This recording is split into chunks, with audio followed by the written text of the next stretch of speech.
It all begins with a beautiful sunny day illuminating the grand hall through the enormous curtains and windows. Then we see a gigantic banquet set on the table to celebrate a very special occasion. Young Master Isaac sits at the table while the maids call him a genius for entering the Royal Academy at 10 years of age. Then a nanny brings a plate full of seafood, saying she prepared the boy's favorite foods to celebrate. And with much affection, the boy gives a small and sweet smile, his cheeks blushing from so much happiness. With that, the little protagonist thanks his nanny for all the effort she put into preparing that wonderful meal. At that moment, a guard approaches, handing him a gift and leaving the young man surprised as he says he didn't need that.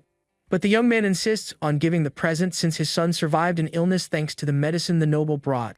Thus, he states that the boy's life was worth much more and accepts the beautiful red box with plenty of gratitude. Suddenly, hurried footsteps go through the hall and someone approaches quickly, calling for his beloved older brother. This is Jonas, who appears holding a lute and promises to play a beautiful song to celebrate his relative's achievement. The security guard soon praises the boy's skills with the instrument, commenting that even the court musicians consider him a prodigy. Excited by the information, the little blonde boy gives a huge smile and asks the youngest to start playing right away. The little musician nods in agreement and happily prepares to begin his highly acclaimed musical performance. Then the little boy closes his eyes and begins to strum the strings of the instrument with great skill and intense concentration. However, the sweet memory is interrupted by desperate screams and a dark vision of hands playing very roughly. With that, the protagonist, now much older, suddenly wakes up in his bed screaming in terror and breaking into a cold sweat. Sitting in the darkness of his room, he breathes heavily, trying to calm down upon realizing that it was all just a mere dream. Still very tense, Isaac gives a sad smile and considers himself a great fool for reminiscing about that distant past. Looking at the snow-covered castle during the night, the young man laments the fact that he can never return to those happy days. Then calm footsteps echo up the dark stone staircase of the castle. Next, a young man approaches an old wooden door at the end of the hallway. As soon as the door opens, the servant enters holding a tray of food and greets young Master Isaac. But at that moment, the employee is surprised to notice something strange in the room. The servant named Lucas immediately asks if his master had a nightmare upon seeing him sitting on the bed looking so pale. With that, the blonde boy touches his face and mentions having dreamed about something that happened about 20 years ago. Then, the young man places the meal on the table, advising the noble to forget the past and enjoy the fresh cheese. The tray was full of a beautiful stew and warm breads to satisfy the protagonist's hunger in the early hours of the morning. Then Lucas warns that after he finishes eating, they will make up for the sword training from the previous day. Isaac just listens while recalling that a long time ago he caught a severe flu before entering the academy. He was sick for 3 entire months, and his father ended up calling a great mage to evaluate the situation. At that moment, the scholar warns the Lord that the boy had a very special physical constitution. The mage explains that every living being has a natural vessel where magical energy circulates at an ideal speed. But unfortunately, the boy's mana circulation was too violent and incredibly faster than normal. And at that speed, his magical structure would soon break, causing a terrible disaster. It was then that the immense amount of mana exploded from his body, as if a strong dam had broken. The energy collapsed with the external magic, generating a brutal explosion while the young man screamed in despair. In that instant, the shockwave threw the servants and objects into the air, severely hurting many people in that place. The tragic magical incident ended up causing massive destruction across the hall and bringing immense sadness to everyone. But the worst part of all was seeing his beloved little brother hurt on the floor next to the beautiful destroyed musical instrument. Then we see the boy's father looking very shaken upon hearing his own son's request to be locked away in an isolated place. The young man asks for this in tears and laments his sad condition that only brings misfortune to his family. Tears stream down his face as he begs to be taken to a very distant place where no one can reach him. So the boy was isolated in the dark, only studying to ensure that no one else would end up hurt because of him. Remembering this, the noble bites into a piece of bread and reflects that he must have been about 15 years old when all that happened. But at that moment, a very strong and sudden cough breaks the silence of the dark room. The protagonist notices that his faithful lackey is feeling unwell near the door and calls his name with a lot of concern. The situation seems quite serious since the employee dirtied his own hand while coughing nonstop.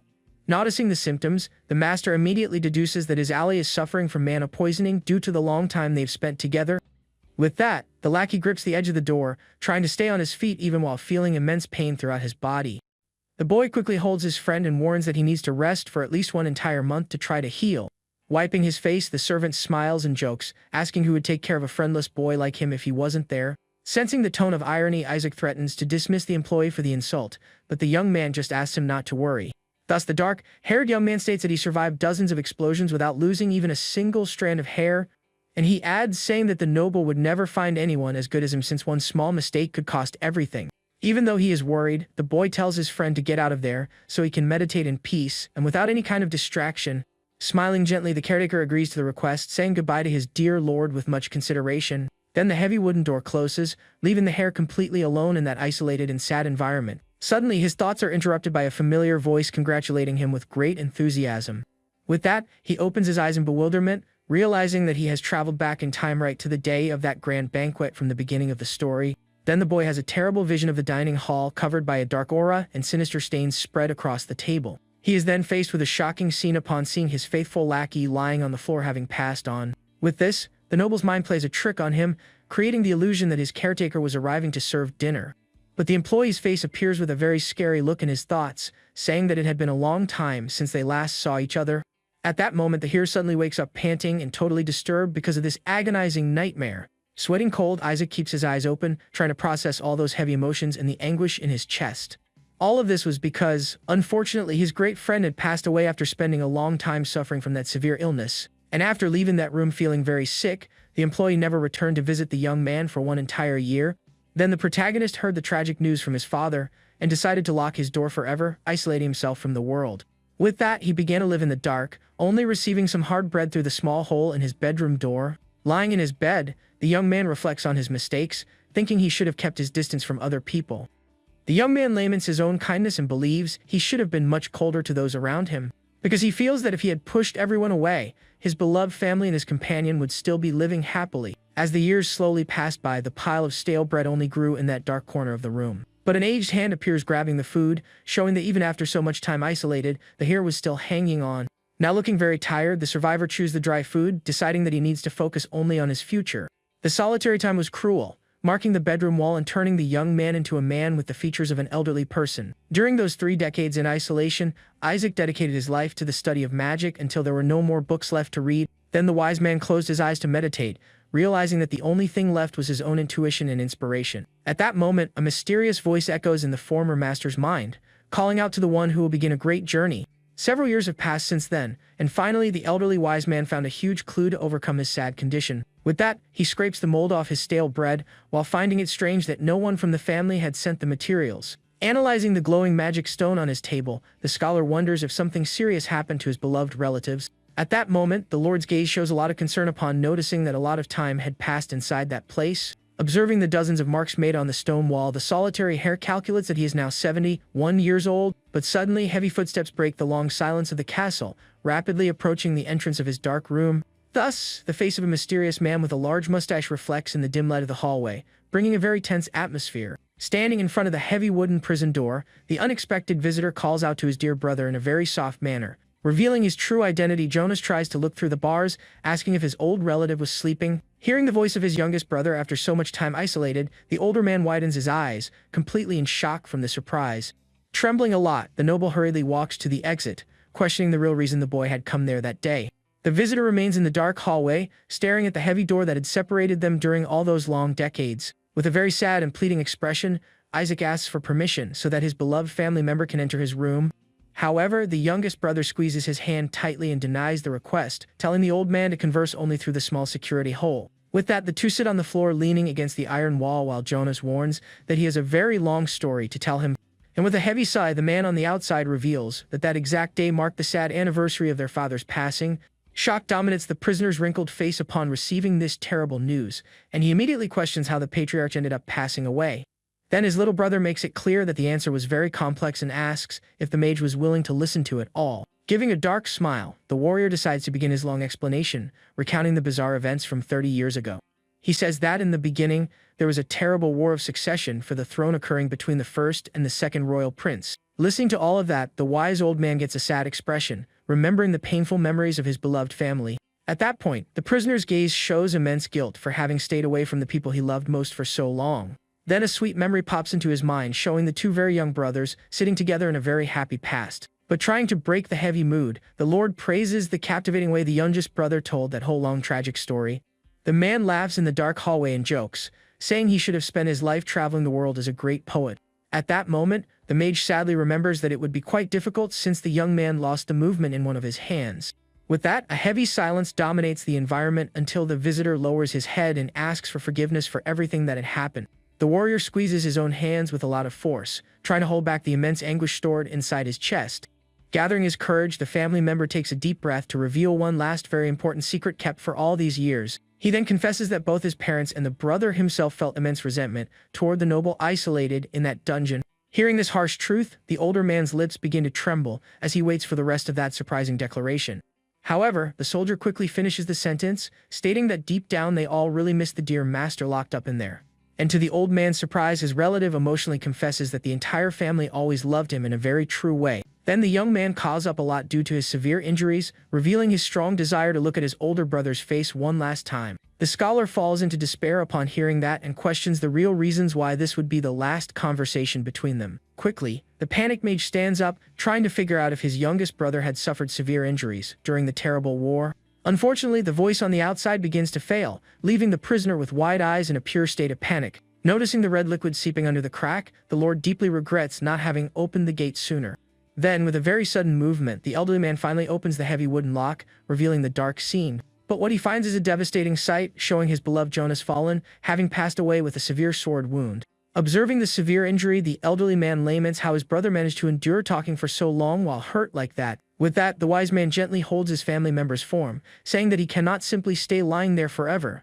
Then the protagonist gathers all his strength to lift his youngest brother, and finally take him out of that cold prison. Walking slowly, the survivor's heavy footsteps echo up the dark steps of the long and scary stone corridor.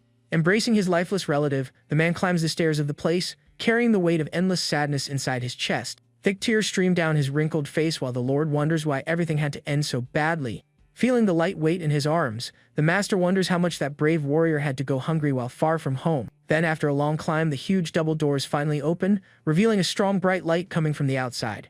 As soon as the light hits his tired face, the noble lets out a heavy sigh as he feels the strong, cold breeze of the external environment. However, the sight he encounters is one of pure destruction, with the grand royal palace reduced to just massive rubble and dust. Walking through the ruins, the elderly man finds the fallen form of a huge scary monster defeated during that terrible battle. Reaching out his tired hand, the mage feels the small snowflakes falling gently, realizing the arrival of a long winter. Knowing that the ground is frozen, he tells his youngest brother that they will need to wait until spring to give him a very proper burial. Looking at the dry trees, the solitary hare promises that right after laying his family member to rest, he will also be able to find peace. Time fast forwards rapidly, melting the ice and bringing life back with beautiful butterflies flying through the tree branches. At that moment, a beautiful white insect lands on the old sword that served as a humble headstone to honor the warriors. Walking through the field, the older man approaches the resting places and observes a huge empty hole dug deeply into the damp earth. With that, he firmly grips the glowing magic stone in his hands, totally determined to change that very dark fate. Then the protagonist releases the precious crystal, letting the object fall toward the ground to initiate his temporal spell. Using his immense power, the wise old man finally prepares to return to the past and try to save everyone he loved. The elderly mage raises his hand, creating a powerful magic flame through that small glowing stone. With that, the fire illuminates the place, proving that the great temporal spell was finally ready to be used. Looking up at the bright sky, the lord asks mentally if his beloved brother was watching that great achievement. He squeezes the jewel, relieved to have overcome his physical flaw, and feels that now he can finally rest in peace. Then the frail and tired body of the older man ends up giving out, and he falls face down on the ground near his family's resting place. Totally drained of energy, the survivor realizes that his long and lonely journey was coming to an end. Lying on the grass during the rain, the old man wonders if he could be forgiven if he had acted much faster. At that point, he remembers the destruction of the castle and regrets having wasted so much precious time drowning in his despair. With deep sorrow, the solitary hare questions whether things would be different if he had been stronger. But soon his vision begins to blur while the elderly man's body rests peacefully on that green field. Thus, a mysterious light envelops the lord, and he closes his eyes, accepting his fate with complete tranquility. Suddenly, a very familiar voice echoes in the protagonist's mind, asking if he had had a bad nightmare. Isaac wakes up startled in his bed, gasping for air with a lot of desperation, while trying to understand what happened. At that moment, the young man notices the presence of his faithful lackey, who warns him about his pale face and cold sweat. Lucas slowly approaches with a worried expression, asking if his beloved master slept poorly that night. Still in shock, the blonde boy wonders if he is dreaming or if his entire life flashed before his eyes. Seeing the noble's silence, the employee takes another step forward, calling out to the boy with a lot of confusion. Then the boy ignores the lackey and runs to the window, hearing someone telling his youngest brother to come down from a place. Tears stream down his face upon hearing the sweet voice of his relative being stubborn and saying he was perfectly fine. And looking through the leaves of the tree, the young man finally spots little Jonas smiling and bursting with health. Seeing the scene through the window, Isaac notices his brother Jonas playing happily on the branches of a large tree. Completely in shock, the boy calls out to the youngest brother, unable to believe that his relative was actually still around. The little boy smiles and raises his arms, celebrating, while the nanny begs him to come down from there quickly. Admiring that beautiful smile, the noble presses his hand against the glass, feeling an enormous emotion invade his chest. With this, the little blonde boy finally understands that all of it was very real, and not just a simple dream in his head. Looking down at his own hands, the young man concludes that he miraculously managed to return straight to the past. At that moment, footsteps approach where he was, and someone calls him young master with a lot of confusion. But the young man remains focused on the outside, listening to the maid scolding him about the danger of climbing the tree. Thinking the person was talking to him, the hare replies aggressively, saying he was fine. However, upon turning around, the boy gets a huge scare when he sees that the visitor was his faithful lackey Hans. At that point, the boy's mind travels back to the day his magic went out of control, destroying several vases in the castle. On that occasion, the maids were cleaning everything up, complaining about the constant fear of a new explosion happening. The loyal guard ended up listening to the entire conversation hidden in the hallway, noticing the extreme irritation of the employees. Furious at the insults, the warrior warns that he would teach those gossiping women a major lesson. But the protagonist quickly grabs his friend's clothing, stopping him from causing any trouble in the palace. With a very sad look, the boy confesses that those frightened women weren't wrong to complain like that. Then the master asks the lackey to stop visiting him, since he was using crutches after getting hurt that day. Hearing this, Hans gets a hurt expression, noticing the massive guilt the boy carried in his chest. Without hesitation, the employee kneels in front of the noble, completely refusing to abandon his post as caretaker. And with great affection, he assures that he would always protect the boy because he was just going through a difficult phase. Isaac remembers the sweet words of his faithful lackey saying that everything would be fine right after that bad phase passed. Then Hans showed a beautiful, bright smile while commenting that hardships were part of everyone's life. But the boy's mind soon drifts to the sad day when one of his dangerous explosions caused the tragic loss of his good friend. Crying deeply, the Lord blames himself for this immense tragedy, feeling that he was the one responsible for those terrible events. Then the protagonist focuses on the sight of his youngest brother playing outside to try and decide what he should do now. With great determination, the young man leans against the glass of the huge window and calls out to the lackey in a very serious tone. The caretaker turns around politely with a gentle smile on his face, demonstrating all his respect for the young lord. At that moment, the boy surprises his ally, ordering very harshly that he leave the room immediately. And to push the man away, the hare yells furiously, telling the servant to disappear from his sight as fast as possible. Hearing those screams, the good lackey widens his eyes, completely in shock at his lord's attitude. With that, the warrior lowers his head with a very hurt look and simply agrees with his master's order. Isaac clenches his fists, believing that this harsh attitude was the best thing to do to avoid putting anyone in danger. Leaning on his crutches, the injured employee turns around, walking slowly toward the exit of that room. But before leaving, he turns his face, asking the little noble not to try to carry all that burden alone. Standing in front of the massive illuminated door, the young man advises the boy to trust them more during difficult times. The hare looks at his own hand, confused because he has no memories of hearing this advice in his previous lonely life. Trying to confirm if he was experiencing a delusion or pure reality, the protagonist gives himself a hard slap on the face. With that, he rubs his red cheek, feeling a lot of pain and finally believing that the return in time was very real. But a huge doubt pops into his mind, making him wonder how his old body ended up passing away in the future. Still deep in thought, the boy goes back to admiring the scenery, feeling that he's earned an incredible chance to change his history. Then the boy realizes that it doesn't matter if all of this is just a dream or pure reality. Observing the landscape, he decides he will do everything to stop his mana from exploding again.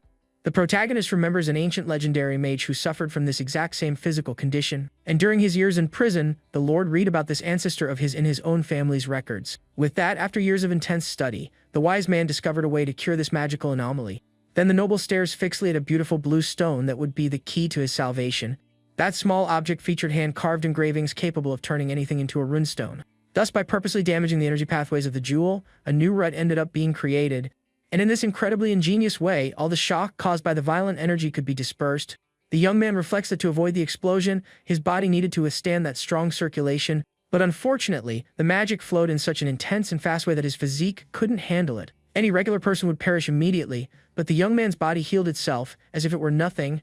Therefore, the energy built up and caused dozens of consecutive disasters in an uncontrolled manner. Isaac stares at the jewel, remembering that he almost lost his life to succeed, and that the chance of failing was high. Taking a deep breath, the boy grips the stone firmly, hoping that his invention works now. At that moment, a small magic flame forms in his hand, serving as huge proof of his triumph. However, suddenly the spell slips out of control, creating a gigantic pillar of fire in the middle of the room. The hero widens his eyes, completely terrified by that absurd force coming out of his hands. Meanwhile, in the backyard, the youngest brother calls out to his relative, wanting to play together with his action figures, and in that exact instant a bright flash illuminates the castle, leaving the boy in a total state of panic. Utterly bewildered, the Lord steps back as he feels the absurd force of that magic spell lighting up his entire vision. The young man's eyes go wide as he hears the sound of strong, pure mana cracking the air around him. Then, a massive circle of energy shatters and the magic spreads, glowing intensely on the hare's chest. Amazed by the excellent result, the protagonist observes the beautiful magic glow reflecting on his own face. Then he grips his small jewel, feeling a large amount of power running directly through his hands. Thus, strong flames start to sprout from the stone, proving that his clever theory finally worked out. At that moment, an immense blast of fire shoots upward, spinning rapidly around the large bedroom. Celebrating the great achievement, the boy notices that the energy pathways in the relic had increased to 3. Quite surprised, the little scholar notes that he can now use 3 types of magic at the same time. But soon the noble clenches his fist tightly and decides to focus completely on his main life goal. Looking at the window, the young man remembers that his true goal is to prevent the tragic explosions from occurring. With this, the wise man concludes with strong conviction that just having those 3 magic pathways wouldn't be enough. He understands that he will need to use a lot of magic frequently to relieve as much of the heavy burden on his own body as possible. Thus, the young man grabs the blue jewel, figure he won't be able to keep anyone around during this long training. Then night falls, revealing the beautiful and cold sight of the enormous castle illuminated only by the bright moon. Suddenly, the door opens and the loyal Hans appears smiling, holding a tasty meal for his beloved master. The boy ignores the nice plate of wheat bread, asking again for the annoying lackey to disappear from there quickly. But the stubborn employee brings a piece of the food closer, warning with a lot of affection that he would only leave if he ate it all. Isaac is totally in disbelief at his ally's stubbornness, finding that sweet look in his direction quite strange. Sighing deeply, the boy asks his real age, hearing the caretaker confirm that he is 12 years old. Reflecting on his current situation, the young man concludes that it is very normal to act like a spoiled child at this tender age. But his hand's movement stops in midair as he observes that nice and simple piece of baked food. The boy soon realizes that his dear nanny had made the food, feeling an enormous nostalgia for that old flavor. With that, the boy goes back to chewing his dinner calmly while the friendly caretaker watches him with a beautiful smile on his face. Then the master mentions not having seen the woman all day, and the lackey replies that her son caught a bad illness. Hearing the sad information, the noble stops eating his stew, getting an expression of sheer surprise. At that moment, the young man drops his silver spoon on the table and deduces that the employee must have returned to her home. The hare reflects that in any other noble household, a maid could never abandon her post for a reason like that. This just proved how well his beloved family treated the employees, maintaining an environment filled with a lot of kindness. With that, strong flames crackle in the fireplace of the grand bedroom, while silence takes over that nighttime setting. Deeply immersed in his own thoughts, the silver-haired boy starts trying to recall the events of the past. The protagonist taps his fingers very restlessly on the table, feeling that something terrible was about to happen again. Then the Lord turns to the side, questioning if that little boy was the only one suffering from that tragic condition. The loyal lackey lowers his eyes, slightly saddened, trying to pick the best words to tell the whole truth. Then he warns that all the poor kids in the village caught the same illness, leaving his little lord very shocked. Admiring the beautiful moon through the window, the old wise man in a child's body finally manages to remember that time perfectly. That dark moment was marked as the great disaster of the Black Goose Village, where the nanny lost her beloved son. That cruel tragedy destroyed the heart of that sweet woman and made her live with major trauma until her final day. But the boy hurts upon remembering that the employee ended up losing her life in the tragic magic explosion to protect the noble himself. Totally determined to stop another disaster, the hare rests his face on his hand, trying to recall the cause of the entire infection. Then the boy shifts his posture, staring at the stew while calling his loyal employee with a very firm voice. The caretaker gets a bit confused by his master's serious tone, patiently waiting for the orders from that little lord. With that, the noble questions his ally about what types of monsters were recently defeated in the region of that village. Hearing the young man's doubt, the man repeats the question thoughtfully, trying to search for that information in his memory. Scratching his face, the employee reveals that mages from a magic tower bought the fallen creature to use in their research. Then the guard remembers seeing a huge monster with ice legs being transported in a simple wooden wagon. The lackey describes that the taken-down beast had the bizarre appearance of a giant spider covered in beautiful silver fur. At that moment, the hare solves the riddle, remembering an old magic book that detailed the famous winter spider. Sitting on the bed, the scholar recalls that these beasts are very weak, but can multiply incredibly fast. However, the light-haired young man understands that the true danger of this terrible species lies in its accumulated energy. Thus, he realizes that ordinary people exposed to this brutal magic end up suffering a painful suffocation until they fade away. Looking up at the night sky again through the massive castle window, the boy processes all that new information. And far from there we see a small, defenseless deer walking peacefully through a dense, snow-filled forest. Suddenly the small animal perks up its ears, totally startled upon hearing a very strange sound coming from the large bushes. Then a large fireball tears through the darkness of the woods, lighting up the entire area and flying swiftly toward the animal. With a quick leap, the agile deer manages to dodge that strong magic attack, escaping the danger with a lot of luck. Stepping out from the leaves, the little mage appears holding flames in his hands and regrets missing his first spell. The boy was wearing a heavy winter coat and carrying tools, confessing he had mistaken the animal for a strong wolf. Thus, the young adventurer adjusts his large leather backpack on his back and decides to move forward through the dense forest. Then he walks past an old wooden sign indicating that this was the entrance to the tragic Black Goose village. The young man walks to an illuminated spot in the forest and starts picking some herbs to use in his newest plan. The protagonist deduces that the village children ended up poisoned by the mana from those winter beasts. Then Isaac tosses all those medicinal plants into his bag to prepare a good remedy for everyone. He laments the fact that the people from that era understood nothing about magic and mistook the case for pneumonia. At that moment, the young lord observes his full bag, hoping the large amount of herbs will be enough. With this, the hare plans to feed the sick with this powerful medicine to try to relieve the severe symptoms, but the mage knows the effect will be temporary, and to stop the worst, he will need to hunt down all the spiders by himself. The boy even considers asking his parents for help, but his brave father was guarding the kingdom's dangerous borders. And to make the situation worse, his dear mother was traveling across the continent desperately searching for a cure for the boy. Knowing all this, the noble feels that if he just folds his arms, his sweet nanny's son will end up passing away soon. So after a long walk, the hare finally arrives at the village covered by dense darkness and illuminated by the moon. Approaching a humble wooden house, the wise boy notices that the atmosphere in that small village was very quiet. Inside the residence, we see the poor nanny wearing a cloth over her face while suffering next to her beloved son's bed. Suddenly, knocks on the door break the sad silence of the place, leaving the woman startled, not knowing who could be there. Then the sweet employee opens the door with a lot of fear and asks who is visiting the house on such a cold night. But to her massive surprise, the woman widens her eyes in astonishment when she is faced with the figure of her young master. Slowly pulling back his hood, the protagonist faces the caretaker, noticing how exhausted she looked. Completely in shock, the young woman asks the reason the lord had left the castle, thinking something terrible had happened. With that, the devoted maid brings her hand close to the young man's face to wipe away the massive amount of dirt on his skin. Feeling that highly affectionate touch, Isaac goes completely silent, feeling immense peace take over his heart. Standing in the yard, the boy listens to his caretaker warning him that there was no way he could enter there. Then the very worried woman warns him that her son has a contagious illness and fears the lord might end up getting sick. At that moment, the young man places a white mask over his face, asking if it was better for him to enter like that. Then the hare ignores her concerns and hands over a large brown sack full of medicinal plants. With that, the noble tells the young woman to mash the herbs well and boil everything twice to give to the sick boy right away. Walking slowly through the place, the wise boy peeks at the little boy lying on the wooden bed in the dark room. The poor patient rested totally exhausted while using a makeshift mask to try to breathe much better. Noticing the blue spots on the child's face, the scholar is absolutely certain that it is mana poisoning. In that instant, the sad mother approaches crying heavily while trying to wake up her beloved sleeping son. With much effort, the little boy slowly opens his eyes, showing he is feeling immense weakness throughout his body. Looking at the visitor, the boy asks with a weak voice for the little master not to fire his dear mother. The patient feels very guilty, mentioning that the caretaker skipped work just to look after his terrible fever. Hearing that, the protagonist gives a very gentle look, assuring him that he would never fire his dedicated ally. Then the lord pats the sick boy's head, saying that the woman is the only person who brings him good wheat bread. Time passes quickly, and soon a new sunny day illuminates the grand blue sky, brightening the beautiful white clouds. Then we see the brave young man standing in front of a huge dark cave, accompanied by an old guide holding a light. Looking at the spooky stone mountain, the noble wants to know if the man is certain that the place is a limestone mine. The worker confirms the information, receiving a nice gold coin from the boy as payment for the excellent service. With that, the villager warns that several people have gone missing around there, but the mage just says thanks and walks into the darkness. Proceeding alone through the cave, the hare deduces that that place is the perfect nest for the terrible winter beasts. Standing near the entrance, the young man activates his strong magic, deciding to do some good preparation before moving forward. Thus, the little hare exudes a grand golden glow, illuminating his whole body to begin the strong spell. He remembers that after opening new magic pathways, he managed to use incredible spells without hurting his small body.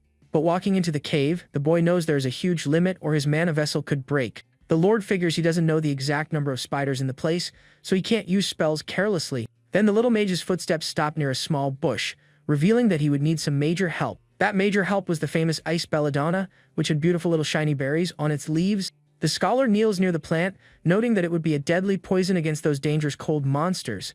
Pulling the leaves, the noble finds it highly ironic that the monsters live in the exact same habitat as their biggest natural weakness. At that moment, the little boy tosses a large pile of that poisonous wild plant into his leather backpack. But looking at his injured fingers, the healer regrets not wearing gloves, since the plant was incredibly potent. Tying up the bag, he states he made many magic stones in his castle and was now finally well prepared. With everything ready, the little guy walks with determination toward the massive rocky cavern to start his mission.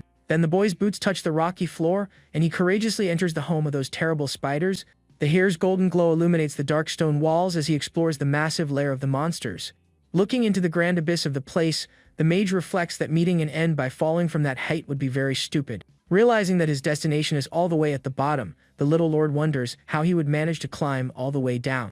Suddenly, the adventurer finds an old piece of wood attached to some ropes tossed in the corner of the cave. The object was actually an old suspended ladder descending all the way through the heavy darkness of that huge stone pit. At that point, the noble's mind remembers the day he asked if his nanny's little boy was the only one suffering from the illness. Assessing the great danger, the young man takes a deep breath and gulps hard as he faces that long and scary descent. But gathering all his courage, he firmly grips the old rope of the wooden ladder to begin his mission. With that, the little hero carefully climbs down the precarious steps, using his magic to illuminate the entire abyss. After a very tense descent, the boy's boot finally touches the solid stone floor at the bottom of that massive cave. Arriving safely, the adventurer sighs in great relief while dusting off his heavy clothes. At that moment, fatigue hits the little lord's body, making a drop of cold sweat roll down his pale face. Then he walks to a more open area, confirming he found the right lair upon seeing the disturbing scene. The floor of the place was covered in huge skulls and bones of animals that were hunted and totally drained by the beasts. With this, the scholar kneels near the remains and becomes quite terrified upon recognizing human remains. Looking at the sad evidence, the noble deduces that those victims were the poor missing residents of the village. But suddenly, a deafening noise echoes through the place, and a giant ice leg brutally pierces the rocky ground. Startled by the surprise attack, the boy's eyes widen as he realizes he was completely surrounded by danger. Quickly, the agile mage jumps back, managing to dodge that scary winter spider at the very last second. Landing on the ground very firmly, the hare faces the colossal creature and prepares to engage in hard combat. With a swift movement, the boy raises his glowing hand, summoning a sphere of extremely hot flames. Thus, he fires the massive fireball at the bizarre frozen monster, lighting up the entire lair with the strong attack. Knowing that the creatures fear intense fire, the wise boy creates a large barrier of flames to keep the enemies away. Taking advantage of the spider's distraction, the protagonist takes the items out of the backpack, saying he needed to prepare. In that instant, he grabs a clean cloth from his bag and slowly ties it over his own face to protect his breathing. Finishing securing his mask, the brave young man gets ready to exterminate all those cruel beasts once and for all. Then the young man places the bag full of the powerful herb on the cave floor to initiate his genius and lethal plan. Next, the scholar kneels in front of the dangerous creatures and focuses intensely to cast his strong magic.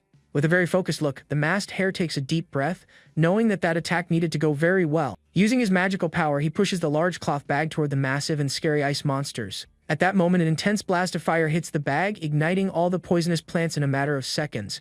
With that, thick and strong green smoke begins to billow from the flames, spreading quickly throughout the gloomy lair. As soon as the toxic fog hits the massive spiders, they back away scared, feeling the powerful effect of that plant. The clever protagonist observes the beast's reaction, noticing that his great venomous trap was working. However, the furious beasts don't give up and unleash a huge, dangerous rain of ice spikes at the little boy.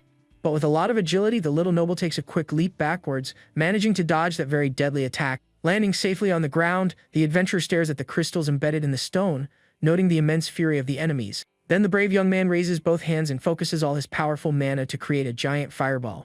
Without wasting time, he hurls that massive fiery spell directly into the horde of winter spiders. With this, a brutal explosion lights up the darkness of the cave, causing heavy damage to those terrible creatures. At that moment, the wise warrior narrows his eyes with great determination, declaring that the real hunt was just beginning. Time passes, and the scene soon changes, showing the beautiful shelves full of books in the office of the huge royal castle. Sitting at his large sunlit desk, young Isaac writes a long letter with a quite irritated expression. Using his quill, the boy questions on paper what was happening for things to reach such a bad point. At that moment, the hare stands up and stares at the landscape through the window, wanting to understand the abandonment of that humble village. Thus, the lord's mind remembers an arrogant noble yelling and blaming the village leader for not protecting his own people.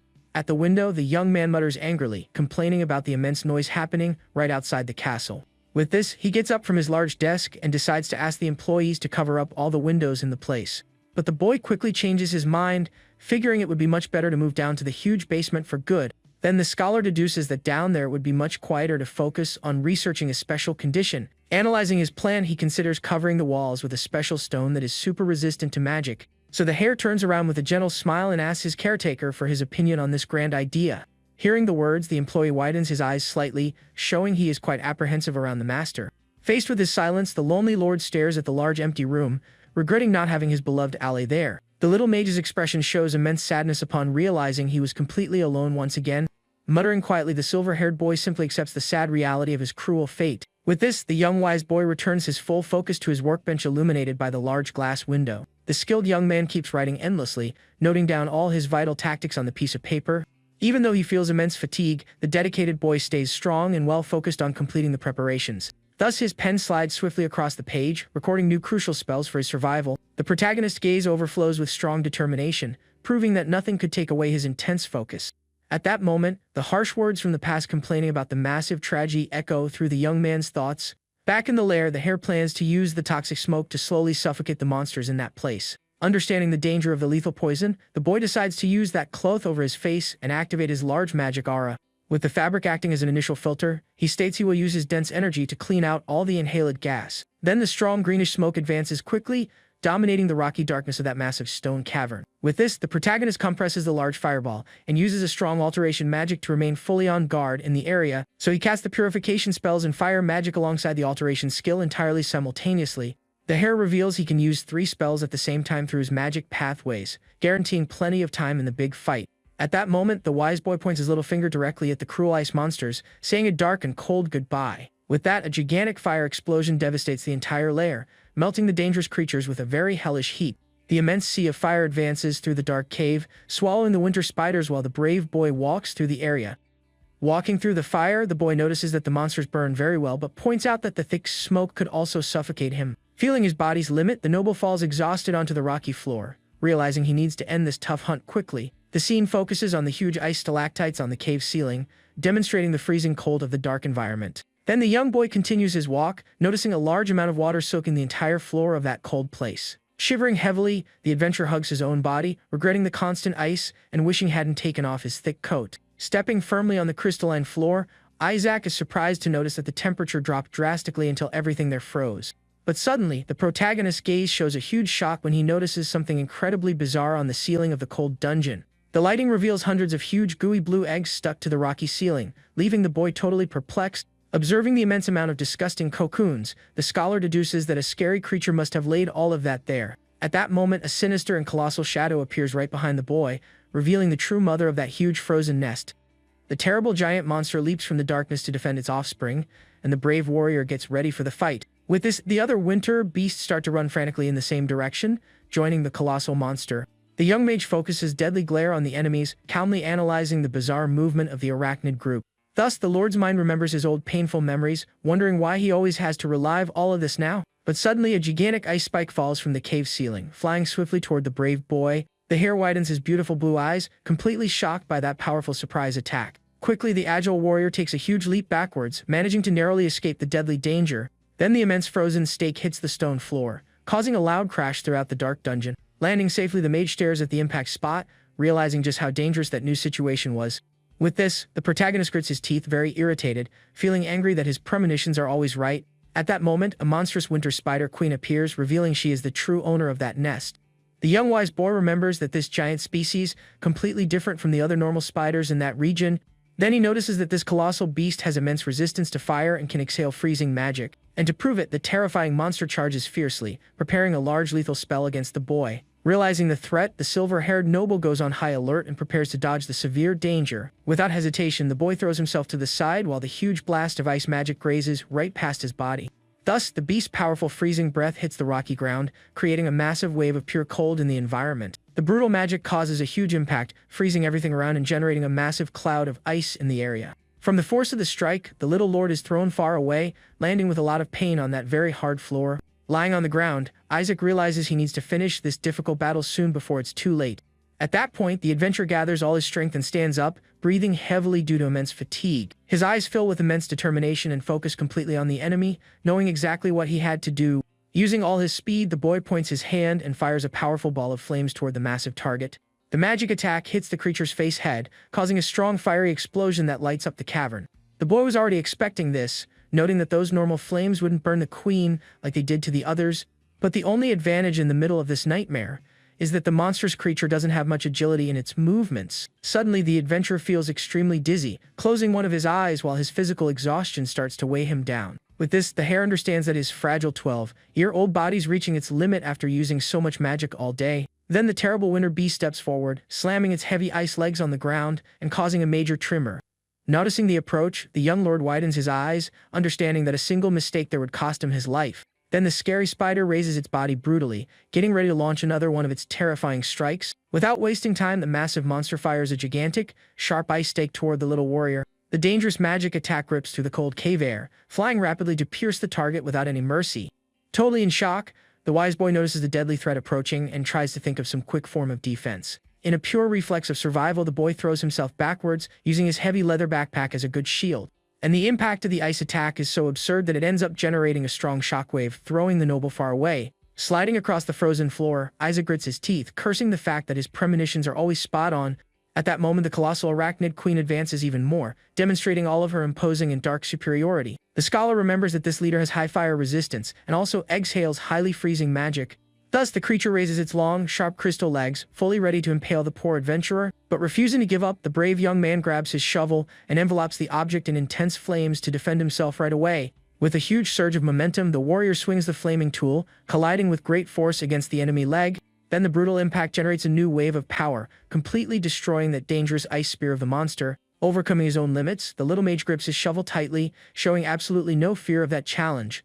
With an accurate strike, the boy deflects the queen's massive leg using his tool and breaking all that deadly ice. Because of this, the force of the impact is so great that it sends the terrible monster's leg flying violently to the side. Taking advantage of this incredible opening, the little adventurer jumps very high, preparing a strong counterattack against the creature. Then the brave warrior brings down his shovel with much fury, trying to hit the huge beast's head without any mercy. But unfortunately, the beast blocks the strike, and the shockwave throws the young lord backwards, making him fall onto the stone floor. Sliding across the slippery surface, the young man tightly grabs onto an ice rock, trying to stop that intense movement. At that moment, the colossal arachnid queen steps back angrily, letting out a terrifying roar across the large, dark cave. Isaac digs his feet into the frozen ground, knowing he had to endure that heavy pressure to make it out of the tough battle alive. Thinking fast, the mage deduces he has no more agility to shoot fire, and even if he landed a hit, the beast would be very resistant. With this, the scholar creates a beautiful flame in his hand, deciding to let go of his weak long-distance attacks for now. Thus, the fire's light illuminates the cave, and the boy reveals he is creating a completely different magic from the previous ones. Focusing his mana, the brave noble changes the color of the flames to a bluish tone, while compressing everything with great force. Then the hare's face reflects that immense magical glow, proving he was at his physical limit from so much exhaustion. And with a scream of pure rage, the little warrior launches all that gigantic fiery power directly at the large cold monster. Completely amazed, the huge queen notices the deadly threat arriving and freezes in place, staring at the blue light of her end. The boy's intense gaze overflows with a strong thirst for victory, hoping that the powerful strike will quickly end the nightmare. Then the colossal ball of blue fire hits right in the creature's face, completely crushing the hard defense of the ice beast. In that instant, the hot flames swallow the monster whole and rapidly burn off all that very scary silver fur. With that, a violent magical explosion shakes the massive dungeon, illuminating everything with an incredibly brutal blue flash. Because of this, the dangerous winter beast turns into ashes in a matter of seconds, feeling the supreme fury of the little hare there. But the boy notices that his small arm is stuck in that ice, trembling too much from exhaustion to manage to break free. With this, he makes a gigantic effort and finally manages to rip his hand out of that enormous frozen beast. Totally out of strength, the brave warrior is thrown backwards while feeling immense relief for having escaped his end. At that moment, the fearsome winter spider turns into a large sea of blue fire, burning down to the very last drop of its energy. Then the young mage falls unconscious onto the hard stone floor, feeling the heavy weight of that intense and scary battle. And from the monster's remains, a beautiful glowing stone starts plummeting swiftly through the cold air of the massive dungeon. Then that strange luminous object hits the frozen ground, bouncing very lightly next to the little adventurer. The bright bluish crystal exudes strong pure magic, proving to be the valuable reward for defeating the terrible queen. A long time later, the noble slowly opens his beautiful blue eyes, trying to understand where he was after that huge ordeal. Then he hears soft whispers in the dark room and quickly recognizes the gentle voices of his beloved employees there. The lackey shows immense concern, saying that his dear master had gone all the way to the dangerous abandoned mine. The native replies that the boy had the great help of a local hunter to find that very gloomy idiot. Hearing that, the wise boy remembers hitting his head on the floor after finally defeating the huge ice beast. But to his great luck, the brave young man woke up shortly after and managed to walk out of that dark cave.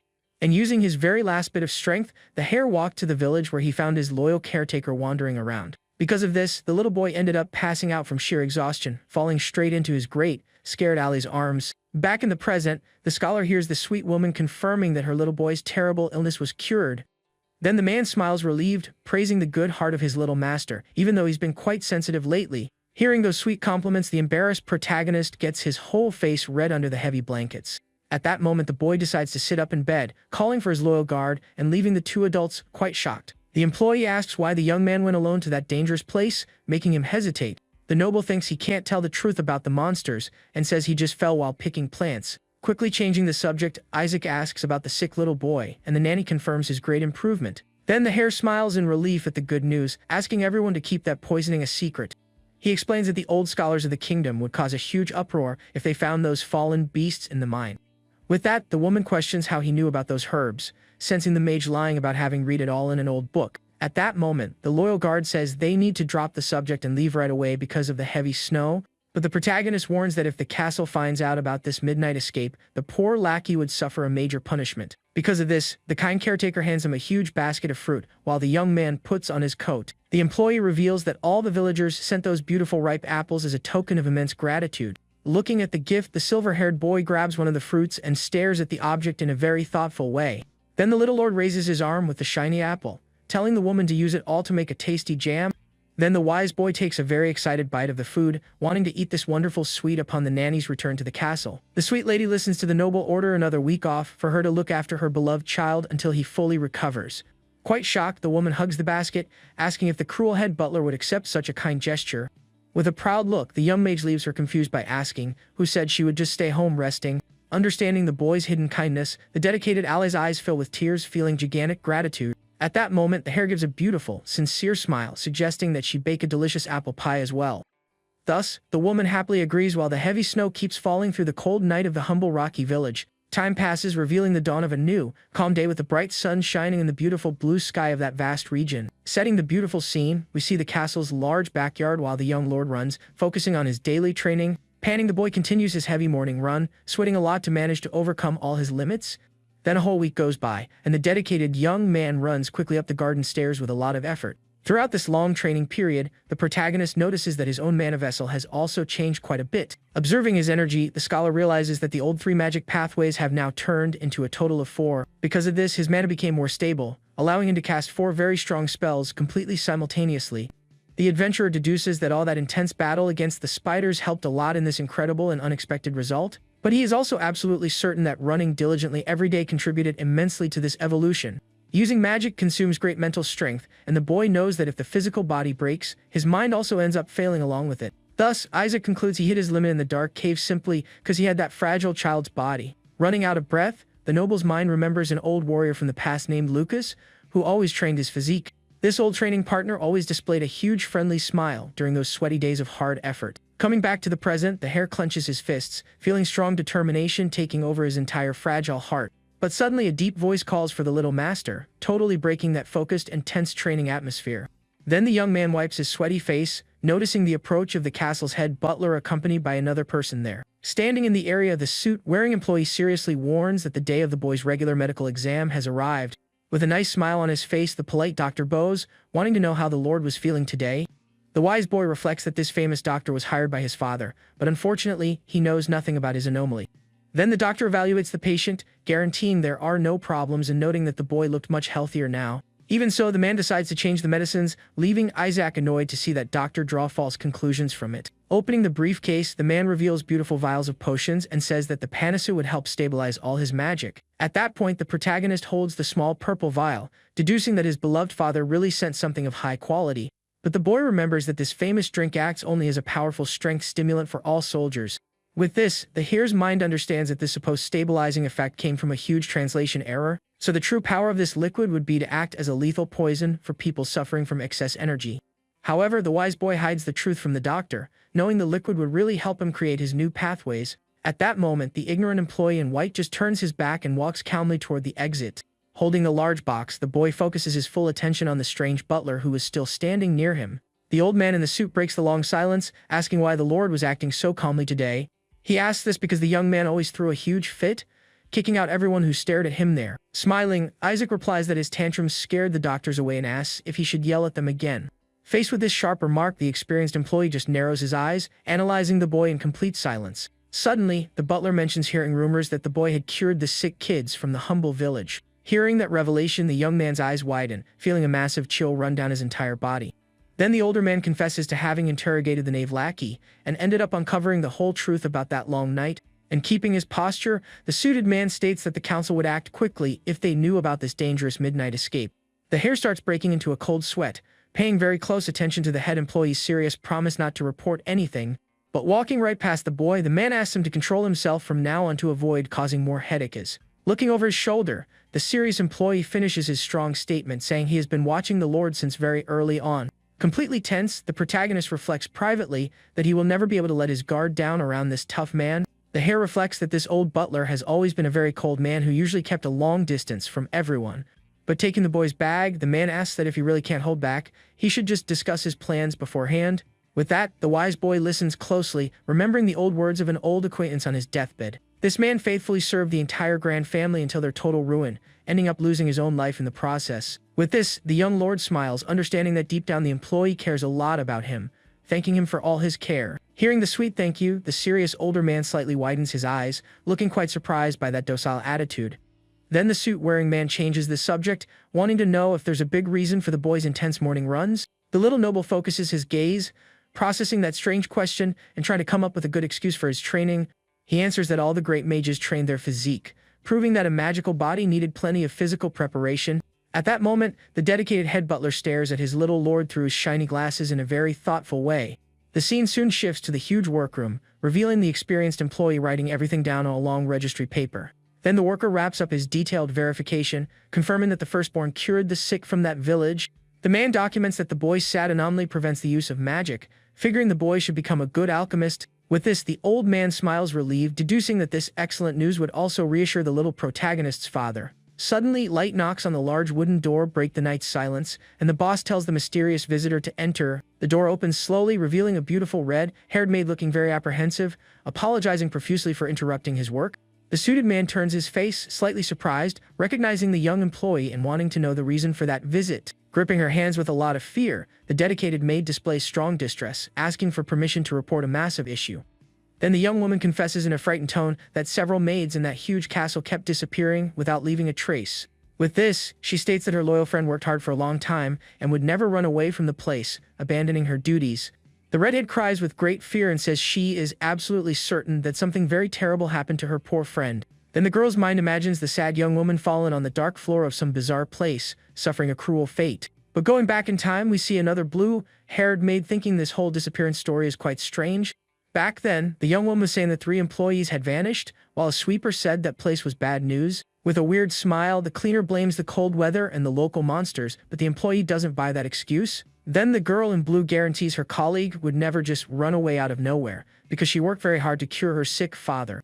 But the malicious sweeper just laughs sadistically, suggesting the girl must have gotten tired of taking care of that sick old man. Hearing that, the 2 maids get furious and tell the lackey to shut his mouth, but the man suggests she ran off with someone.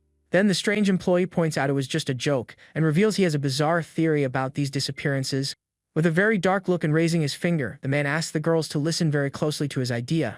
The scary lackey suggests that all those women ended up becoming major victims of some terrible dark magic. He reminds them that that massive stone castle houses an entire lineage of mages, making it a perfect spot for that.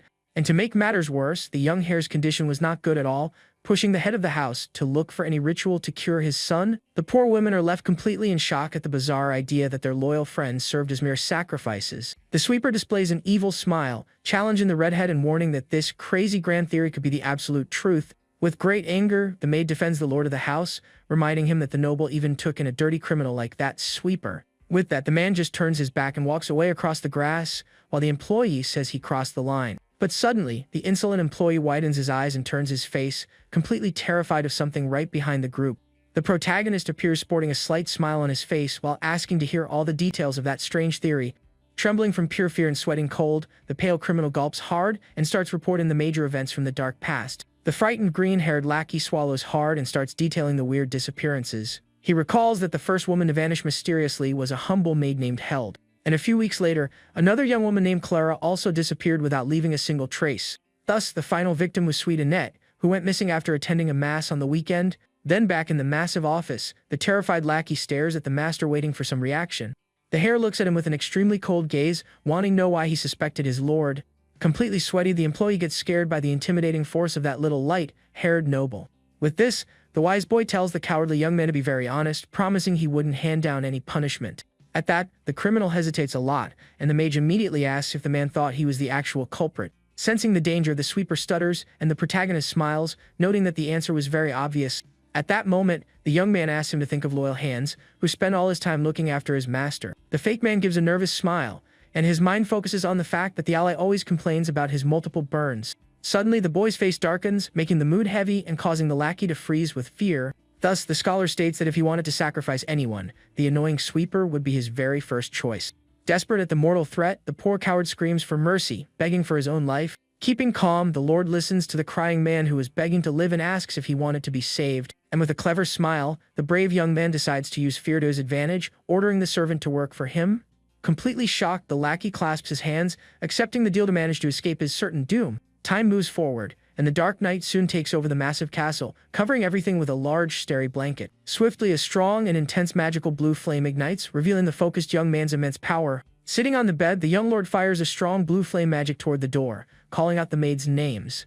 With that, the powerful fireball hits the redhead dead on, leaving the poor employee totally scared by that attack. Then the intense magic flames swallow the woman quickly, lighting up that entire dark room with a huge flash. So the little mage raises his finger with a beautiful smile on his face, confirming that those were the girl's true names. The protagonist's gaze reflects that strong blue fire as he remembers the day he lost his beloved caretakers. In that dark time, these two kind girls were the only ones who voluntarily offered to look after the hare. The scene changes, showing a valuable magic potion vial totally shattered on the luxurious floor of that huge, fancy room. At that moment, a few drops of red liquid start to fall and mix with the strange purple liquid spilled on the stone floor. Then the employees enter the room and the boy tells them to leave, but the redhead notices the injuries on her master's hand. However, the boy loses his patience and yells very angrily, ordering the two maids to get out of there as fast as possible. The lord points at the broken glass, stating that those potions were trash and forbidding them from bringing that again. With great pity, the loyal caretaker tries to calm the young man, asking him not to lose hope, because everything would get better soon. Hearing those sweet words, the boy lowers his face with a very dark expression, questioning the meaning of that hope. Taken over by immense sadness, the wise boy asks if they knew the pain of taking a loved one's life with your own hands. Then the hare clenches his injured little fist, showing he carries a heavy guilt for all those losses. Seeing the boy's great suffering, the blue-haired young woman lowers her eyes, agreeing that she understood all that intense pain. With a hollow look, the maid confesses that she also ended up causing the loss of a great friend through her own choices. Hearing that unexpected revelation, the little noble is quite surprised, wanting to understand that sad story better. The redhead stares at her coworker in complete shock upon remembering the mysterious disappearance of an old ally. Then the girl's mind recalls the strange sweeper, revealing that this whole mess had started about 2 months ago. The poor maid cries in regret, stating she could have saved her dear friend if she had just reached out her hand. With that, the woman ends up taking a step back, accidentally stepping on the glass shards of that broken potion on the floor. Then the sweet young woman comforts the mage, saying she understands the situation, and that everyone makes terrible mistakes without any intention. The little noble listens to those beautiful words in complete silence, feeling the heavy burden of guilt lighten, just a little. Admiring the ally's sad look, the lord remembers that this strange pessimism actually brought him some comfort back then. But the little boy deeply regrets not asking for more details about that tragic disappearance in the past. Suddenly, loud knocks on the door totally break the room's tense atmosphere, making the large blue flame vanish right away. Outside the room, the weird lackey announces loudly that he was there to speak with his little master. Thus, the suited man enters the room and the wise boy immediately asks if he managed to discover the real whereabouts of those missing maids. The deceitful lackey confirms the information, revealing he interrogated some local beggars to get the best clues. With a fully focused look, the silver-haired boy tells the man to cut to the chase and reveal the whole big truth. Smiling, the investigator says the women fell victim to slave traffickers using false promises of a better life. At that moment, the sweeper scoffs, pointing out it would be useless to use middlemen to run away, proving the poor girl's stupidity. Hearing that entire explanation, the hare agrees with his experienced informant's harsh logic, finding it all very coherent. With this, the arrogant subordinate laughs privately at his young lord's face, thinking he was just an innocent and silly child. But the man quickly widens his eyes, realizing he'd use that sad situation to gain a massive advantage. Then the trickster claims he spent a lot of money to manage to pull all those valuable secrets from the poor beggars. With a greedy smile, the scammer alleges he burned through all 20 silver coins given by the noble for that difficult mission. Therefore, the hustler raises his finger, suggesting he deserved a nice extra payment for all his great, valuable work. Staring intensely at the lord, the green-haired lackey points out that that cruel event happened about 2 long months ago. Assessing the situation, the protagonist states that that absurd amount would be more than enough to pay for half a year's salary. But the smart elect just laughs at the situation, thinking he fooled the master while the boy stares at him with a very sharp look. Thinking himself very clever, the fake lackey praises his lord's enormous generosity, wanting to squeeze out even more coins. Then the young mage hands over a simple sheet of paper, calmly asking if the man would accept a new job. With a very friendly smile, Isaac assures him he would be paid very well if he managed to complete that entire task. Completely deluded, the greedy man clenches his fist, accepting the mission on the spot and believing he found a massive sucker. The trickster imagines the little boy as a golden goose, thinking his smooth talking would make him very rich from then on, so the sweeper decides to push his luck, offering to guide the little hare straight to the idiot. Laughing a lot, the scammer reflects that life rewards the boldest, never imagining the tragic fate waiting for him. The scene skips forward showing the green-haired man wearing only underwear, locked inside a very dark cell. Completely in shock, the poor prisoner grabs the cold iron bars of the dungeon, trying to understand the situation. Sweating cold, the coward curses his own luck, wondering how his perfect genius plan ended up going so wrong. Going into full panic mode, the fake lackey shakes the large iron gate, screaming desperately for some help. At that moment, Isaac appears outside the cage, holding a beautiful magic stone while listening to the traders crying. The bright magic crystal illuminates the protagonist's face, revealing an incredibly cold smile aimed at the lackey. The castle's massive sewer had a cold water channel that served as a terrible secret prison for enemies. With this, the prisoner's trembling hands squeeze the bars, showing his giant fear facing that scary boy. Crying a lot, the humble sweeper begs for his own life, asking the Lord to have a drop of mercy on his soul. The adult layman's never getting married, while the boy's hand gives off a sinister glow as he asks if he wanted to survive. Completely changing his attitude, the little master focuses his gaze, telling the poor guy to stop crying and start working hard. Utterly shocked by that coldness, the prisoner hesitates, not knowing exactly what to say to save himself. Then the little lord uses his bright magic to tidy up his own fancy clothes, getting ready to head out. With a completely calm look, the young wise boy stares at the fake employee, waiting for a very convincing answer. Sweating profusely, the trickster smiles nervously, perfectly understanding why the boy became an easy target. But gripping the cold iron bars, the criminal loudly questions why he ended up specifically in that prison. The lackey complains about being almost without clothes while the boy keeps calmly shining his beautiful blue relic. Then the frightened prisoner opens his arms, wanting to know what their grand escape plan would be from now on. Quite irritated, the scammer asks the lord to stop playing with the shiny relic and give some sort of answer. Then the noble points his finger, noting that the fake servant had dropped all that respectful act from before. Because of this, the villain states seriously that he would leave there to look for all those poor missing women. But turning his back, the hare deduces the man wouldn't have any brute strength to break those iron bars. With that, the young mage merely raises one little finger, preparing to leave that huge traitor rotting there. Realizing his own ruin, the greedy man's eyes go wide, feeling true panic take over his entire body. Silence soon takes over that damp sewer, revealing the sad loneliness of those massive, cold stone cells. Trembling in pure despair, the prisoner grabs the door with all his might, knowing his tragic final fate. Clenching his teeth in pure anger, the man laments his terrible luck, cursing his own previous stupidity. The coward's mind drifts to the day he helped escort the little master on a secret trip into the forest.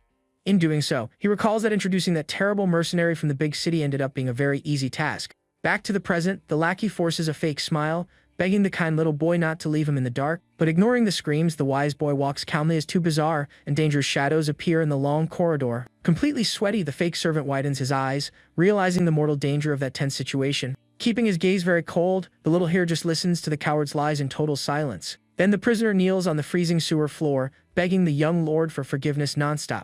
The scene changes to the snow-covered backyard, showing the coward tied up and screaming for help. And surrounded by everyone, the traitor claims he lost his mind and regrets deceiving his dear master. The serious butler announces the lackey was an old thug and only survived because he ratted out his accomplices. But showing anger, the suit-wearing man states that this time that dirty man decided to betray his family. Crying desperately, the coward hears the head of the employees reveal he had absolutely no trust in him anymore. Full of fear, the prisoner begs for a second chance, promising he would never lie again. Being ruthless, the older man raises his sword, silencing the prisoner in the middle of that vast snowy forest. Watching it all, Isaac notes the lackey would be very useful if he didn't have such a greedy heart. In that instant, the protagonist's mind travels to the past, vividly remembering that tragic day. At that time, he remembers the henchman selling out the family's secrets and keeping a sweet girl tied up there. The mage reflects that these cursed traffickers spread evil throughout the entire region, destroying the residents. Understanding the danger, the boy deduces this criminal group is the exact same faction that kidnapped his maids. And in the old memory, the cruel thug laughed, grabbing the completely defenseless hostage's hair on the floor. Displaying a sadistic smile, the kidnapper fully understood why the noble was the huge target for those monsters. Talking to his partners, he claimed the hostage was worth a lot of gold and treated her like a mere object. Because of this, the poor girl turned her face full of tears, begging for help that unfortunately never arrived. As a result, the tragic look of the young woman was marked in the little hare's memory as a painful mistake. The hare knows that any threat to his family must be eliminated quickly to avoid massive and painful problems.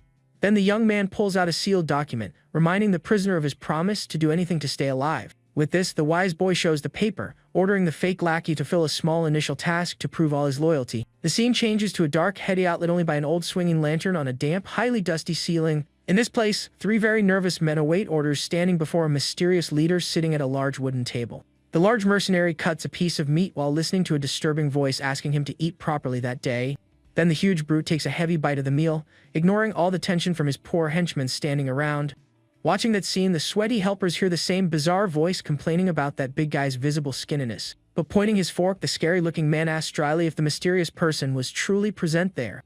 Receiving only a long silence, the villain frowns, complaining about the complete lack of an answer during that weird moment. Revealing the source of the voice, we see an old skull stuck on a spike, where the criminal promises to use dark magic to see it again. Staring at that bizarre bone, the dark-haired adult questions if that soul's power had weakened that much. Suddenly, the leader changes the subject, asking for his bathwater, and the lackey hesitates, warning that only the poor merchandise was left. Seized by a sudden fury, the massive trafficker charges quickly, grabbing the humble subordinate's face with a lot of force. Demonstrating his immense power, the ruthless boss lifts the poor young man off the ground, using just one of his hands with ease.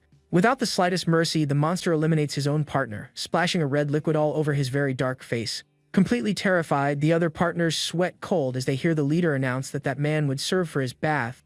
Then the scary mercenary turns his back, saying he would be waiting while the henchman promises to fix everything right away. With heavy footsteps, the feared villain walks down the long stone corridor, slowly vanishing into the Hediot's total darkness. Then the survivors collapse on the freezing floor, panting hard next to their former fallen partner and the bizarre skull. Sitting on the floor, the frightened thug laments his partner's end, blaming all that terrible dark magic of his cruel master. Staring at the dirty plate, the lackey vents that he can't sacrificing so many innocent people for the leader's disgusting meal anymore. With that, the criminal suggests using their own sales merchandise the next time the monster feels very hungry. Then his partner tells him to stop complaining, pulling the poor victim and reminding him they could also lose their lives if they disobeyed. But suddenly, a strange noise echoes through the Hediot, grabbing the kidnapper's full attention and breaking the tense mood. Because of this, the two men sweat cold, staring intensely at the exit, fearing the violent return of their gigantic boss. However, the dark stone corridor remains totally empty and silent, making the dark atmosphere even more bizarre. Completely confused, the henchmen exchange a look of pure nervousness, understanding absolutely nothing about the sudden event there. At that moment, the villain's sweaty faces fill with sheer terror as they hear something moving in that damp darkness. Trembling with fear, one of the thugs questions his ally, trying to find the source of that scary sound of slow footsteps. Thus, the tense duo slowly focuses their vision, noticing a strange invisible presence approaching and feeling an enormous dread. Brutally, someone hidden in the dark grabs the lackey's neck, pulling him into the shadows without giving him any real escape. Taken by tremendous shock, the surviving accomplice calls the Grandmaster's name, seeking help in that terrible situation. But the mysterious invisible figure continues to drag the new victim across the floor in a totally unforgiving and scary way. Sensing his own ruin, the captured man disappears completely down the long corridor without being able to muster a single vain reaction. Watching this relentless attack, the only survivor widens his eyes, terrified by that invader's immense strength. Then a very macabre thing rolls across the floor, making the humble coward collapse completely shocked, losing hope. Staring at the sad scene, the lackey notices heavy footsteps approaching, with the relentless enemy demanding his full attention. Raising a scary, dirty cleaver, the infiltrated traitor stares at the fallen villain, simply asking for a glass of water calmly. Realizing the violent man's identity, the henchman clenches his fragile jaw, fearing the painful end of his entire life. Displaying a bizarre stained smile, the invader stares at his next victim, feeling totally in control of the situation. Then the henchman recognizes his old team partner advancing threateningly with a huge cleaver. Holding his head, the infiltrated lackey looks completely disturbed, demanding to drink some water from there. With a lot of hatred, the man grips the weapon tightly, cursing his tragic fate and questioning his attitude. The fake sweeper's gaze fills with fury, blaming that little master for all this terrible misfortune. The scene then returns to the moment in the prison where the Lord hands over a mysterious paper, demanding the traitor's promise. With a quite serene expression, the silver-haired young man explains that that document was a simple contract. Then the hare lays out the rules, ordering the man to obey blindly and forbidding him from revealing any big secret of his. Hearing the punishment of annihilation, the prisoner goes into a panic, finding those bizarre rules to be very absurd. Therefore, the boy holds out a knife, ordering him to sign with his vital essence and leaving the thug furious. But suddenly, footsteps echo through the dark stone corridor, catching the sweaty imprisoned mercenary's attention. Keeping calm, the little wise boy rushes the lackey, warning that they needed to quickly finalize that dangerous deal. Staring at his target, the boy manipulates the coward's mind, asking if he really didn't wish to stay alive. At that moment, the sound of heavy boots approaches quickly, indicating that someone was running toward that old cell. Then the noble simply holds the large magic scroll, waiting patiently for his new servant's important decision. With the noise getting louder, despair begins to take over the entire dark stone environment there. Completely sweaty, the fake humble man realizes his time was running out, feeling a gigantic and terrible dread. Seeing the henchman's hesitation, the protagonist steps forward quickly, swinging the sharp blade without any mercy. With that, the small weapon cuts the tip of the scared prisoner's finger, splashing a few red drops around the place. Then the strong magic is successfully sealed when the lackey's wet mark finally touches that old mysterious paper. At that moment, a bright blue glow surrounds the young master and the prisoner, confirming the document's grand magic. With this, the Lord displays a beautiful smile on his face, feeling that this advantageous magic contract had worked out perfectly. But suddenly, 3 large thugs appear shouting loudly, wanting to know how the invaders escaped the cells. Sweating cold, the fearful lackey warns about the danger while the wise boy stretches out his arm very calmly. Swiftly, the boy unleashes a strong magic attack, hitting the faces of all 3 criminals at the exact same time. Taking all that powerful blow, the enemies fall hard onto the stone floor, kicking up a massive cloud of dust. Quite scared, the servant asks if they lost their lives, and the protagonist just mentions that 3 of them passed out. Completely shocked by that immense power, the fake sweeper wonders how the little boy did all that. Then the silver-haired boy tosses a large, shiny ice stone into the air, acting very chill. The scene moves forward, showing a long sewer corridor, well lit with strong torches attached to the thick walls. Staring at the beautiful stone, the hare tells his lackey that the whole crystal just looked like normal ice. Observing the knocked-out men, the Lord deduces they were simple thugs, analyzing everything very thoughtfully. Faced with this situation, the prisoner stands completely paralyzed, trying to process that boy's incredible powers. Then, forcing a friendly smile, the trickster praises the master's strength, stating he had never seen ice magic before. Soon the 2 start walking peacefully through that very damp area, lighting up that whole dark path. Then the scholar breaks the silence, asking what was needed to make ice, leaving his experienced ally confused. Therefore, the noble tells him to guess, and the henchman deduces that water would be the main element for that creation. Showing a strong glow in his hand, the hare confirms the statement and reveals he uses his own magic to create his water there. But the mage warns that this spell wasn't very practical, leaving the greedy man confused by that strange statement. Explaining better, the boy manipulates the air's humidity, revealing the need to shape the water with a lot of focus during combat. The mage creates a strong water whirlpool, warning it is necessary to master compression, condensation, expansion, and evaporation.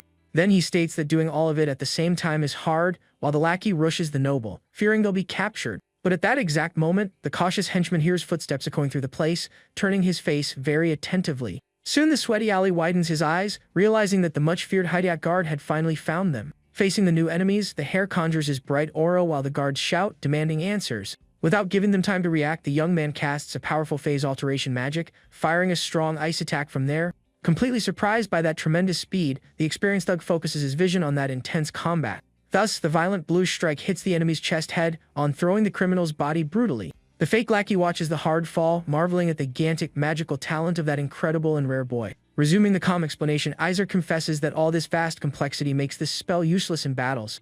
With a serene look, the wise boy reveals he would never waste his precious time using it if he didn't have a rare item. Then the noble shows off the beautiful ice mana stone collected from the fallen remains of that cruel mountain spider queen. Showing off the glowing crystal, he explains that these cores possess extreme academic value, yielding a very high price. With that, the lackey questions the reason for using a weak spell, and the boy replies that he loves the fact that few people know it. Observing the knocked-out guard, the protagonist asserts it is difficult to distinguish a glacial impact from a simple local trauma. With a clever smile, the hero adds that the weapon melts right afterward, leaving not the slightest clue the crime. Understanding the genius of that dangerous plan, the henchman feels a strong chill freeze his own spine right there. Walking down the corridor, the lackey warns that sparing lives would be useless because worms of that level would be replaced. Without looking back, the boy takes down 2 more guards in the way, warning that that was exactly why he left them alive. Displaying a very cold and ruthless look, the young lord finishes his sentence, saying he would only eliminate the leader. Suddenly, a heavy footstep echoes down the corridor, scaring the lackey as a massive dark figure appears before them. Facing the invaders, the big guy questions the reason that duo was wandering through the tunnels of his hideout. At that moment, the fake servant widens his eyes, completely sweaty, recognizing that man's terrifying identity. With this, the duo observes the dangerous enemy slowly approaching with a very heavy aura in that dark place. Trembling with fear, the henchman warns that he is the boss of the thugs and usually crushes people using only his hands. Hearing all that yelling, the feared mercenary displays a very cold look, asking if that was really true. With a beautiful smile on his face, little Isaac states that the enemy's appearance saved him the huge trouble of hunting him down. Exuding incredible power, the young mage focuses strong magic in the palm of his hand, creating a very bright sphere. Then the skilled lord raises his finger calmly, conjuring a gigantic solid ice spear above his head. Without losing a single second, the hare fires his dangerous magic attack, tearing through the air toward the cruel trafficker. Noticing the high speed of the strike, the brute locks his vision, focusing entirely on the bright, deadly weapon. But surprisingly, the monster raises his right arm, deflecting the ice spear with his own bare hands. Seeing this, the coward screams desperately while the noble praises the target's physical strength, deducing his past origin. Soon the big guy just massages his injured wrist, listening to the fearful lackey yell that they would be annihilated there. Maintaining immense calmness, the criminal boss calls the duo's attention, leaving the prisoner even more shocked. Sporting a sadistic smile, the villain points out that those new goods came at a great time for his dark ritual. Staring at the platinum-haired boy, the monster claims that a mage's material would be perfect for his feared dark magic. With thunderous footsteps, the mercenary advances down the corridor, making the fake sweeper beg for mercy, crying. Overflowing with a terrible killing intent, the giant stretches out his massive hand, covering the lackey with a large shadow. Sensing his sad end, the alley shrinks his body, yelling that he was just a normal human and totally useless for that. With that, the henchman gulps hard, trembling with a lot of dread as he notices the enemy's huge hand very close to his sweaty face. But swiftly, a massive ice spear cuts through the air, piercing the big guy literally without any mercy. Shocked, the lackey looks back, realizing that it was the same magic cast earlier by his incredible young master. Being relentless, the silver-haired boy keeps his hand outstretched, showing all his immense control over the spell. Feeling the hard blow, the mercenary displays a terrified look, spitting a lot of liquid onto the floor of that damp and old headiot. Soon the monster's body collapses lifeless, and the lackey observes it all in silence, hearing the lord call him Bill calmly. With this, the hare stares at the alley, breaking the tense atmosphere and appointing him as the newest leader of that entire dirty place.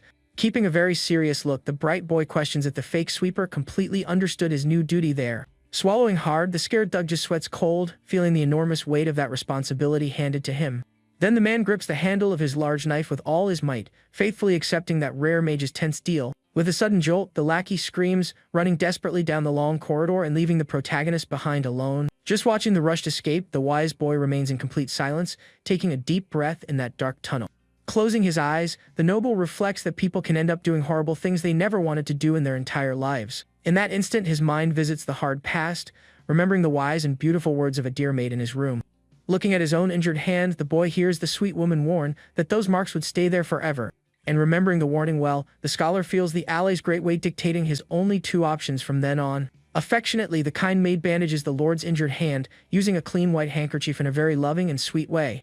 Staring at the dirty floor, the beautiful girl warns that the little master could easily end up suffocating under the pain of all the guilt. However, the dedicated woman squeezes the boy's hand, telling him that he also had the great duty to live for all of them. With a slightly sad face, Isaac notes that sweet Ennet gave this strong advice because she carried the terrible loss of her friend. Returning to the present, the fake leader runs desperately down the dark corridor, asking for some water to calm his nerves. Then the little lord just watches the escape in complete silence, stating he didn't need to hear the same advice twice there.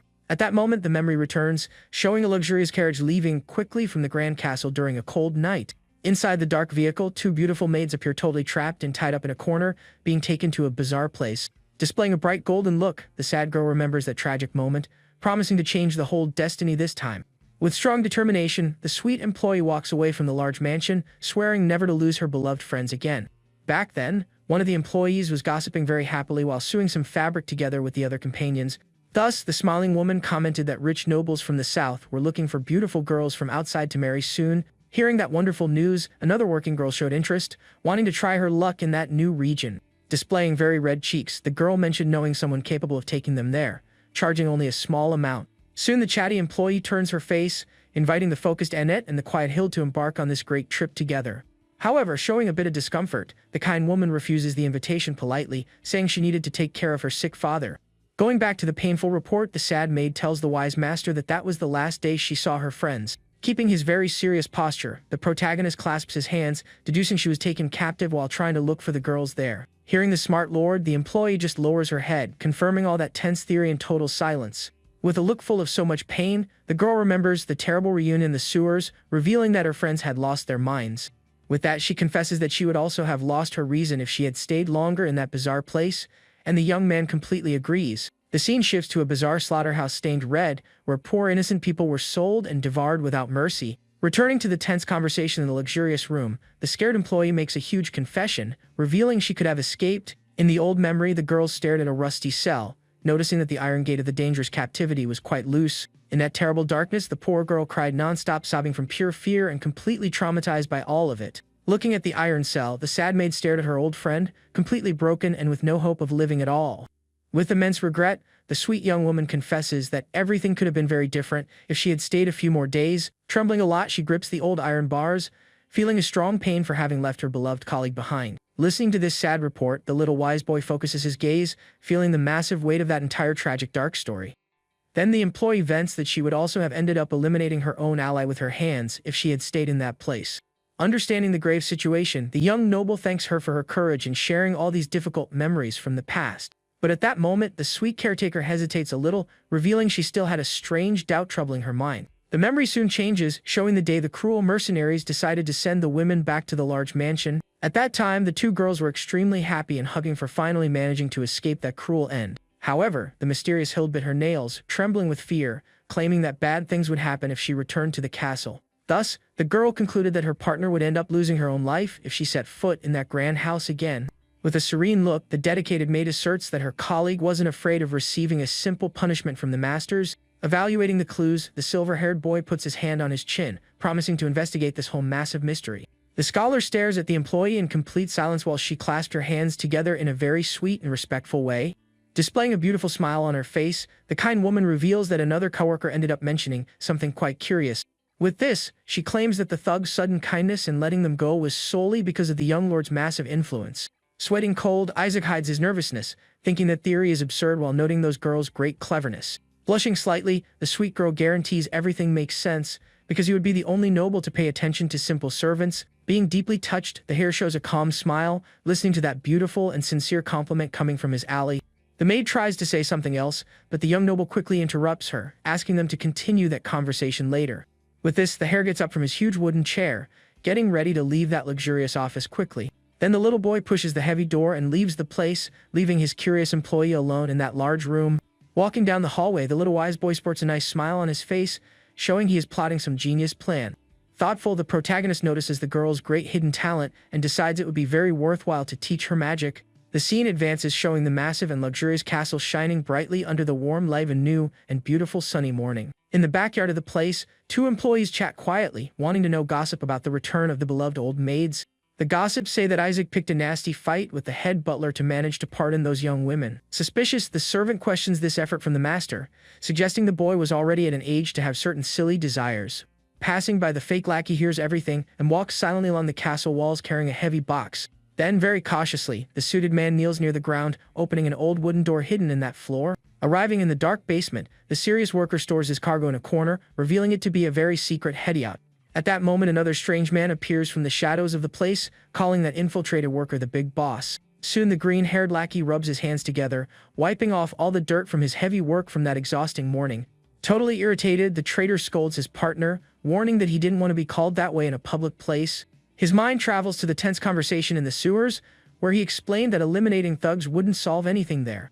But remembering it all, the fake sweeper understands that the clever lord planned to take control of those factions early on. Panicking, the coward squeezes his own head, realizing his life was in great danger in the middle of this plan. Returning to the present, the scared leader sits heavily on some old sacks, sighing, looking quite tense and frustrated. Thus he asks if there were more companions hiding in the mansion, and the lackey confirms the old order to spy on the nobility. With a slight smile, the fake servant deduces that the old leader wasn't just some crazy guy for placing spies in the region's mansions. Then the spiky-haired henchman continues the report, revealing that the old master always used to prepare a certain tribute. Quite surprised by that new information, the suited man widens his eyes, questioning what that offering could be. Thus, the humble thug explains that this mysterious gift was delivered to the Grand Knights at this time of the year. The accomplice confesses that they lived in the sewer because the cavalry protected them, leaving the new leader completely shocked by this. A few days go by and the scene changes to show the young lord standing alone in the middle of his huge bedroom during the dark night. Training hard, the silver-haired boy casts a powerful fire spell, creating a bright ball of flames in his hand. Swiftly, the wise boy steps across the luxurious rug, firing that intense and burning attack toward the wall. But with a very focused look, the protagonist reveals that the massive fire was just a distraction for the real strike. At that moment, a giant solid ice spear appears, spinning right behind that huge flaming sphere launched by him. With this, the powerful blue crystal pierces the intense flames, tearing through the air quickly in a very incredible double magic attack. Soon the sharp freezing magic hits the large bedroom mirror dead on, shattering all the glass with a strong and cold impact. Breathing a little heavily, the hare notes that his magic circuits jump from 4 to 5 after that combat. With that, the scholar realizes he needed to train this double magic a lot, claiming he just got lucky against that big guy. His mind drifts, remembering that the enemy knew the territory well and thought the duo of invaders was extremely weak. Keeping his gaze focused, the boy assesses that cruel trafficker's profound ignorance ended up being his downfall. Then he deduces that all those perfect conditions made the mercenary totally drop his guard, losing his own life right there. Clenching his little fist with enormous force, the brave noble squeezes his nails, correcting that he himself took that life. Completely tired out by the energy spent, the young mage collapses on his soft bed, staring at the ceiling in a very thoughtful way. Remembering the past, the Lord recalls that the old Jonas had revealed many things about his family's great enemies. Staring at the ceiling, the noble reflects that all those strong old enemies were specially trained to hunt the great mages. With his eyes closed, the boy understands he wouldn't have the same great luck again, needing to be well prepared for the future. Admiring the night sky, the little hare swears to get much stronger to manage to protect his entire beloved family from danger. Suddenly, the door to the huge room swings open quickly, startling the young man on the bed as an employee shouts his name. Sitting on the mattress, the Lord questions the yelling while the rushed maid enters, telling the master to get up quickly from there. Then the focused woman turns her face, ordering the serious butler to quickly bring the little boy's beautiful, luxurious clothes. Totally confused by all that huge commotion, the protagonist wants to understand the reason for all that uproar in his own room. Flashing a big smile, the woman holds up a clean cloth, happily revealing that the master of that mansion had returned. With this, the boy widens his eyes, completely shocked by the big news, while the servant cleans his beautiful sweaty face.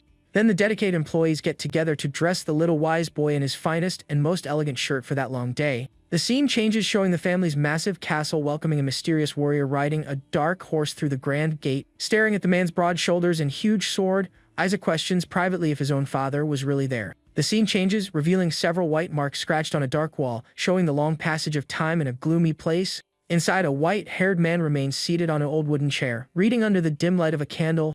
At that moment, the prisoner writes carefully using a beautiful pen, focusing all his attention on that old piece of paper. Suddenly, the door opens and a hooded warrior enters the place, making the old inmate call him father calmly. With this, the experienced man displays a very tired and sad look while observing that entire deplorable situation. Dropping his bag on the floor, the swordsman stares at the prisoner and then pronounces Isaac's name with a very heavy voice. Thus, the two men stare at each other in a deep silence, illuminated only by the small flame in that cramped room.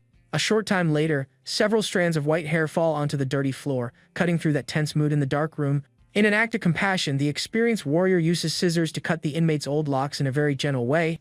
Holding the strands carefully, the visitor states he would do that if it were the great wish of that mysterious man there. With that, the huge sword attached to the warrior's back is highlighted while he guarantees that everything would be completely painless. Hearing those strong words, the prisoner shows his sad blue eye, accepting his harsh fate in complete silence. Soon the hooded man finishes the beautiful haircut, tidying up that old man's whole appearance before the terrible end. Staring at the books on the table, the swordsman asks if this was really what he wanted, and the gray-haired man confirms positively. Understanding the sad choice, the visitor just agrees with the tough decision, keeping an immense sadness in his heart. With enormous pain, the man hugs the Ale's head, saying that this would be the very last time their paths would cross. This emotional moment shows the strong connection between the two, exuding a profound feeling of loss and parting there. Walking toward the door, the visitor promises to go ahead and wait for him, leaving that cold cell quickly. Standing alone in the middle of that room, the prisoner reflects on his father's request to leave all his regrets behind. Back to the present, the little lord stares at his father in the luxurious library, remembering he hadn't seen him since that tragic day. Staring at his father, the boy calls him softly while the experienced noble reads a long report at his massive work desk. Keeping his posture, the serious patriarch asks about a curious rumor. Hearing that the boy cured the kids from the village, thus the lord confirms the strange story, thinking it even misheard when employee revealed all that. Trying not to draw too much attention, the skilled boy disguises his immense magical talent, saying he just had a lot of luck. Soon the clever hare lies about having read a book on a pulmonary disease with symptoms identical to those of the sad children. Hearing that very well-crafted excuse, the gray-haired leader merely taps his finger on the heavy wooden desk, quite suspicious. Changing the subject, the older man wants to know about his son's health, and Isaac answers relieved for not having blown anything up there. With this, the father praises the supposed work of the famous local doctor, while the protagonist thinks the fake doctor was useless. At that exact moment, the warm sunlight illuminates the beautiful glass of the luxurious office, bringing a great glow to the room. breaking the deep silence of the room. The young wise boy focuses his gaze, deciding to calmly ask about a distant region. Hearing the question, the family leader widens his eyes slightly, being taken completely by surprise by that curiosity. Being very direct, the scholar really wants to know how things are going at the dangerous winter border of the vast kingdom. Intrigued, the experienced warrior asks the reason for the question, and the heir assures him that one day he will have to fulfill his duty. The father says there's no difference over there, being a very cold place filled with massive monsters and fighting guards. However, with his hand on his chin, the patriarch reveals something curious, remembering having stopped in another big city on his long return. Understanding the massive clue, the boy hides his expression, focusing on a single thought about the terrible sewer in that old place. At the same time, the conversation flows, and the gray-haired man reports that a problematic event occurred at the stop, leaving the young man intrigued. Thus, the experienced leader reveals that a guard attacked the company captain himself, making Isaac deduce that the criminal has already passed away. But surprisingly, the warrior notes that the victim actually requested a tense military tribunal to decide everything right away. Shocked by the news, the little wise boy tries to find a good reason for this while the sound of a door opening echoes in the place. Apologizing for the sudden interruption, two mysterious guests enter the office, catching the patriarch's attention there. Smiling widely, the newly arrived warriors happily greet little Isaac.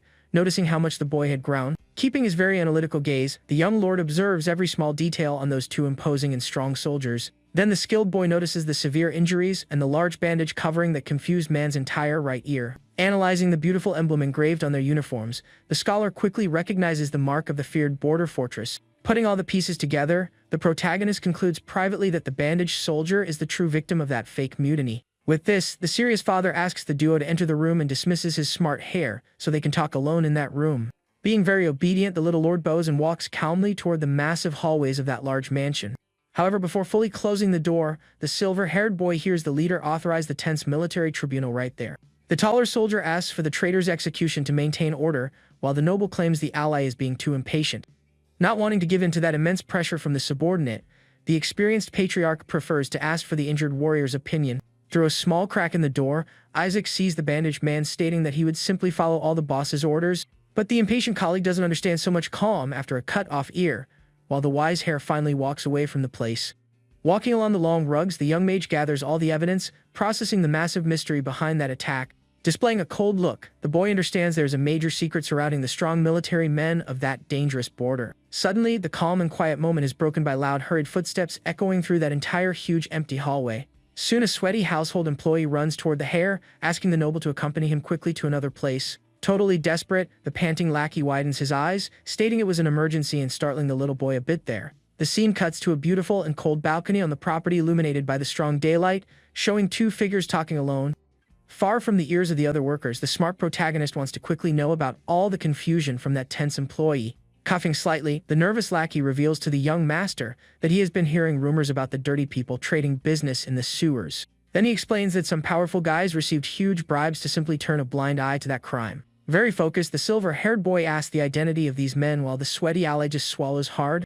Trembling a lot from nervousness, the informant lowers his head, feeling massive fear of revealing the truth to the little wise boy. Gathering a lot of courage, the fake employee confesses that the corrupt ones are the border knights, leaving the lord surprised. Keeping up the tense conversation, the ally reports that the remains of one of the thug henchmen ended up being found at the entrance to the tunnels. However, the informant points out there was a very bizarre detail, noting that the victim only lost his small pinky finger there. Putting his hand in his pocket, the protagonist tells the lackey to continue the story, noticing his messenger's enormous hesitation. With that, the terrified employee shows a scary dark mark on his own hand, stating that happened early today. His mind visits a massive trauma, revealing he woke up with those terrible severed limbs thrown onto his own bed. Aside from all that madness, the enemies also sent a dangerous message using another criminal to threaten the scared leader. Therefore, the message made it very clear that the entire old bribe amount had to be delivered in just 2 short days. Falling into total despair, the suited man cries pathetically, screaming with fear of ending up losing his own fingers. Desiring to survive, the lackey begs for help, entirely blaming the bright boy for putting him in that tough position. Hearing all of that, the young noble just keeps his cold posture, staring at the coward ally without showing any concern. Exuding an imposing aura, the heir ignores that crying, questioning if there was any witness to the henchman's mysterious end. Thoughtful, the informant confirms that there was indeed a spectator, warning that the whole lethal attack happened in a fast and sudden way. Remembering the old report, the vision shows a bright blue glow cutting through the dark air of the tunnel, taking out the target in a single blow. Resuming the conversation, the lackey says the most important detail noticed was that the attacker had a bandage on his head. With his dangerous look, Isaac understands the whole mysterious connection of the case, leaving the fearful leader in disbelief at such coldness. Walking calmly, the Lord tells the informant not to worry, assuring him that he wouldn't lose his own life. The heir's mind drifts, remembering that his experienced father brought those two border warriors to the Grand Mansion. Then the wise boy deduces that the duo took advantage of the stop in the sewers to quickly eliminate one of the local thugs. Evaluating the appearances, the young man notes that the man with the bandaged face perfectly matches the attacker's description. Taken over by enormous fury, the silver-haired boy grits his teeth, feeling a massive hatred for those fake heroes. Thus, the brilliant protagonist walks with a very intimidating look, muttering about the region's feared guards.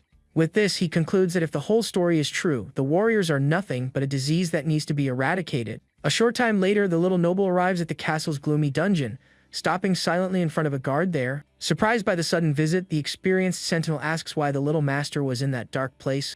Without stalling much, the scholar asks if there was an inmate locked up in that place for committing some crime of rebellion. Soon the scene moves forward, showing a dark-haired man sitting on the cold stone floor, completely locked inside an old cell. Staring at the mysterious prisoner, the boy says he came there just to visit him, breaking all the tense silence.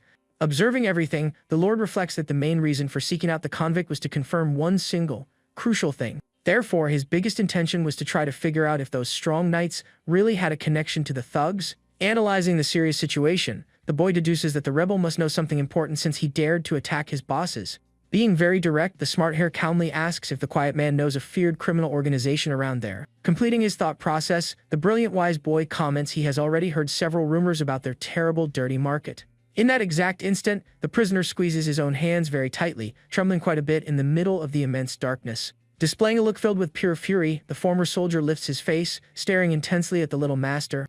Noticing all that strong, threatening expression, the protagonist notes that the face of that criminal was quite familiar.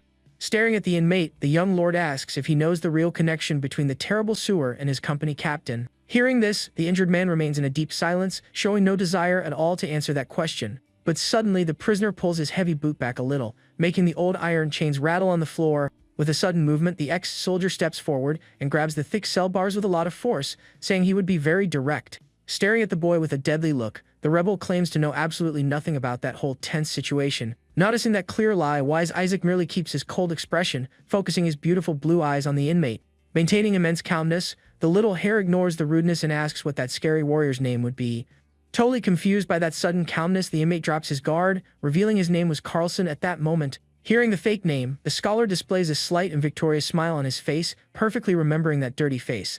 Being very perceptive, the platinum-haired boy approaches the grate and calls the man Kyle, wanting to know if he was going to lie. At that exact instant, the fake soldier widens his dark eye, becoming completely shocked and sweating cold from pure terror. Totally losing his intimidating posture, the prisoner steps back in a frightened manner, dragging the heavy chains there. Staring at the little boy as if he were a monster, the rebel questions in total disbelief how he knew his real name. The protagonist's mind travels to an old reading, remembering he heard that name back in the time of a sad civil war. In that tragic history, that whole massive, bloody conflict started right during an important succession ceremony. Soon the text reported that the second prince ended up losing the crown and decided to betray his own kingdom by allying with the empire. Driven by the fury of defeat, this cruel royal member caused a brutal and merciless tragedy on that festive day. After all that cowardice, the people revolted, taking up arms to fight, and the massive leader of that rebel army was Kyle. Returning to the cold dungeon, the young wise boy displays a very serene expression, calmly stating he read that in a book. Thus, he remembers the feared Chronicles of the Villains, which is a famous piece of work full of portraits of the worst criminals. History reported that that inmate was a great genius capable of becoming the seventh master swordsman of the entire continent. Observing the rebel in person, little Isaac can't help but completely agree with that famous old book. With this, the hare notices the man's incredible mana, wondering how much effort he dedicated to get like that. Sporting a smile, the protagonist confesses he can't even imagine how strong the prisoner would become in the future. The wise boy deduces that this talent escaped shortly before the cruel execution, becoming the great rebel leader in his past life. Totally shocked by all that, the prisoner loses his posture and demands to know how the boy knew his true fame. But keeping his cool, the lord says it's still too early for surprises, revealing he also knew the man was Keishin's son. Hearing his father's name, the ex-soldier takes a step back, feeling a chill and becoming terrified of the boy. Trembling in the old chains, the warrior asks who he was, and the noble questions how the soldier didn't know his master there. Confused, the rebel wants to know where the boy got this information, asking if he was there to take his life. At that, the hare finds the inmate very full of himself, asking why he would care about a simple missing mercenary. Staring at the little guy in a tense way, the warrior still doubts his identity, and the young lord claims not to care about that. Shifting the focus of the conversation, the scholar simply demands to know why the border captains are involved in that dirty market. In a brief silence, the dim light of a candle illuminates the back of the old dungeon while the prisoner reflects on that question. Then the injured rebel drags his heavy chain, stating that if he really was the master, he couldn't answer. With his hand on his arm, the platinum-haired lord points out that the commanders themselves could throw all these crimes onto the inmate's back. Feeling the weight of that massive truth, the fake soldier collapses on the floor, hearing that he would become a highly wanted criminal. Being quite ruthless, the wise boy warns that this way the warrior would never be able to start his grand revenge. Completely defeated, the man lowers his head to the dirty floor, holding his own hands in a deep and painful silence. Thus the scene pulls back, showing the little lord standing in the hallway while the new target remains locked up and hopeless. Walking calmly, the young lord reflects that this prisoner is not someone easy to manipulate like the old ally. Stopping suddenly, the hare turns his face, staring at the dark cell, understanding he needed another major strategy there. Observing the beautiful night sky, the smart boy decides he has no other choice but to lure them all out on his own. The scene changes, showing two mysterious hooded figures walking peacefully down a damp and old stone corridor. Stopping suddenly, the mercenary gets suspicious of all that tense and strange silence, noticing the complete absence of the guards. Then the other shadowy warrior raises his arm, pointing into the darkness, wanting to grab his ally's full attention there. Staring at the old bars, the fake knights notice that all the cells for those poor victims were totally empty. Irritated, the thug complains about the suspension of the bribe and the daring demand from the new criminal leader wanting to meet up right away. Tightly gripping the handle of the heavy door, the hooded man privately wonders if the boss planned to cancel the deal. Opening the old wooden passage, the two experienced warriors are quite startled by the unexpected person on the other side. Showing a huge forced smile, the fearful lackey invites the shadowy dude to come in, sweating cold from pure nervousness there. Trembling intensely, the fake sweeper tries to maintain a good posture while holding the entrance for the imposing invaders. Analyzing the scared receptionist, the knight deduces he is a subordinate of the criminal group, finding that outfit quite bizarre. Maintaining a lot of caution, the experienced man notices the fearful ally's trembling hands, noting that he wasn't carrying weapons. With this, the arrogant border knights enter that dark hall, totally ignoring the weak presence of the fake servant. Standing in the middle of the dark hideout, the warriors look around, not liking that tense and silent atmosphere one bit. In that exact instant, only the irritating sound of cold water drops dripping onto the dirty stones echoed throughout the place. In the back of the hideout, a mysterious cloaked figure waited, sitting in the chair lit only by a solitary candle. Staring at the platinum-haired boy from behind, the hooded man gives an arrogant smile, wanting to know if he was the much-talked-about new boss. Exuding immense confidence, the corrupt soldier finds it completely outrageous for the leader to call them there without preparing a proper reception. Staring at the boy, the imposing warrior asks if that short guy could be the new and feared boss of the criminal group. But the little silver-haired lord just maintains a deep silence, not answering anything to that huge question. With this, the irritated invader points out that the leader must have plenty of lives to spare to summon them there without any reception. Then the huge hooded man takes a firm step forward, exuding a massive and heavy threatening aura in that place. Keeping a cold gaze, the dirty mercenary demands to know if the new master planned to cancel their entire old deal. Being very impatient, the corrupt knight grips the handle of his long sword, getting ready to initiate combat. However, at that exact moment, the dim candlelight illuminates the dark silhouette of the hare sitting in a very relaxed manner. Hearing a calm voice, the scary warrior interrupts his strong attack, becoming totally confused by the scene. Soon the two invaders look at each other in the dark tunnel, noticing something extremely bizarre in that mysterious situation. Realizing the trap, the accomplice notes that the person sitting right there had the tone of voice of a mere child. Then the flame illuminates the wise boy's small body, revealing his true and docile appearance to the enemies. Totally shocked, the big guy sweats cold, not believing he was threatened by such a fragile and defenseless brat. Overflowing with immense fury, the knight asks why the little boy had plotted that whole grand prank. Being very cruel, the hooded man raises his voice, ordering the brat to kneel immediately on the dirty floor. But keeping a beautiful smile, the scholar invites the duo to have some tea and pronounces the names of the two knights. Hearing their true identities, the traders step back surprised, feeling an enormous fear of that rare boy. The scene cuts to a memory from the past, revealing an old and cold wooden cabin covered by a lot of falling snow. Inside the safe place, a soldier smiles very excitedly while holding a heavy and valuable bag full of coins. Amazed by the profit, the corrupt man praises the great ability of the old mercenaries to get so much money. Then the other fake hero examines a golden coin, agreeing that all that wealth would guarantee food and firewood. The memory shows a heavy bag of coins being thrown onto an old wooden table, making a loud clinking sound there. Staring at all that cash, the young recruit appears quite outraged, questioning what those warriors were doing. However, the fake knight simply ignores the boy, grabbing the bag with a lot of greed and marveling at the immense profit. With the cash in hand, the bandaged man smiles relieved, revealing that it would guarantee food and plenty of firewood for a long month. Being very greedy, the bearded accomplice adds that grand fortune could also buy brand new swords for them. At that moment, the corrupt duo starts dividing all the shiny gold coins in a totally unfair and selfish way. Putting away as part of the money, the soldier shows a beautiful smile on his face, claiming that the captain's trash knew how to profit. Returning to the present, the tense scene shows a hot cup of tea on the table while the protagonist listens to this entire story. Sitting at the table, the young lord shows a fake look of understanding, stating that the guards also had their motives. Being very persuasive, the smart hair deduces that the duo desperately needed to raise funds for the Grand Army.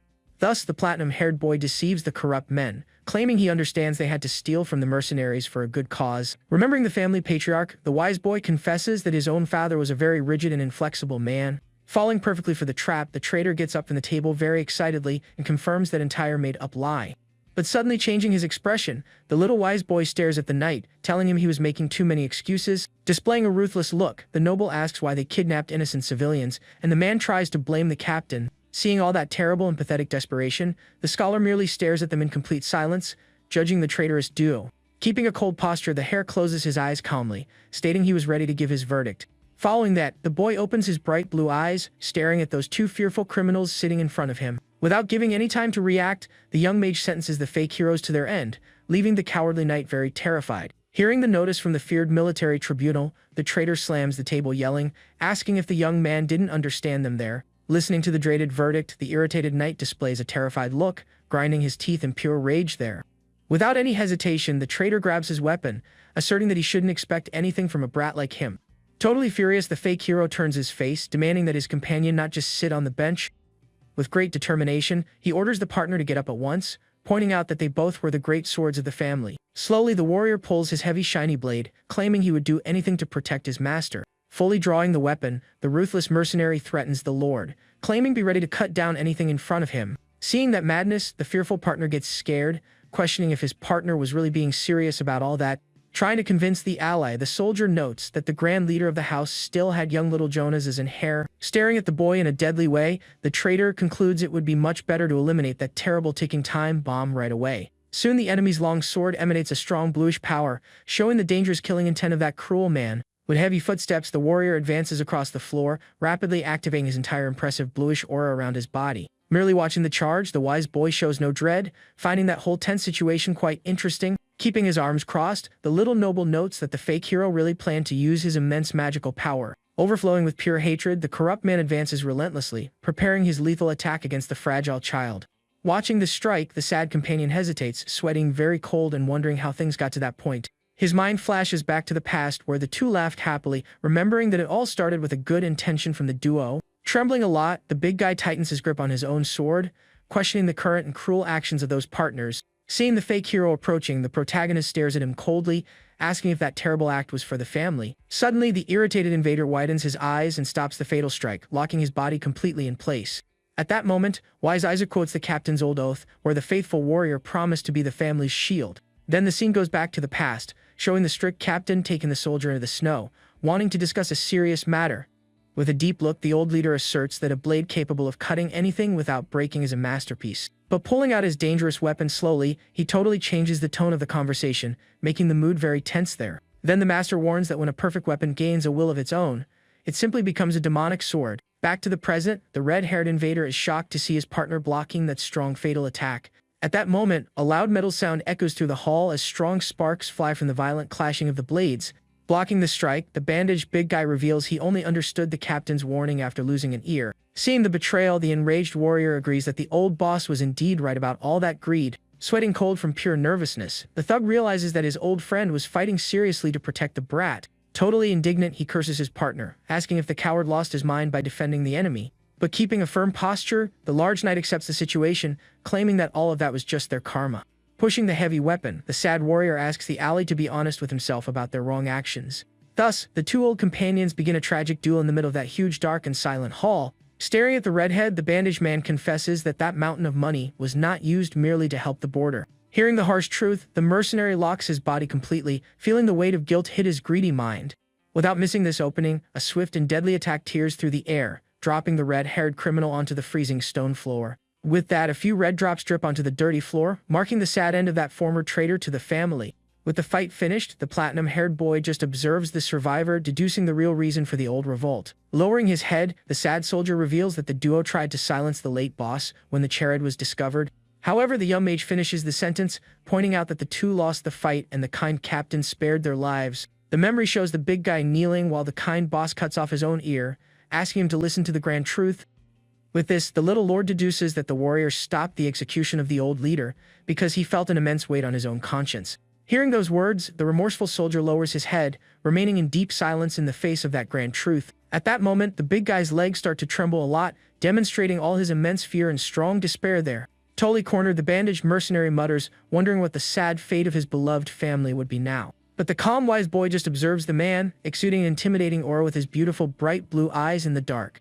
Being very cold, the hero states that the knight himself should know how to answer that terrible question better than anyone else. Meanwhile, the fearful gang henchman clutches a strange and heavy dirty sack, seriously considering running away from that highly tense environment. Assessing the entire situation, the platinum-haired noble boy keeps an analytical gaze on his enemies, showing no mercy. Then the astute protagonist sports a subtle and chilling smile on his face, showing he is in total control of that conversation.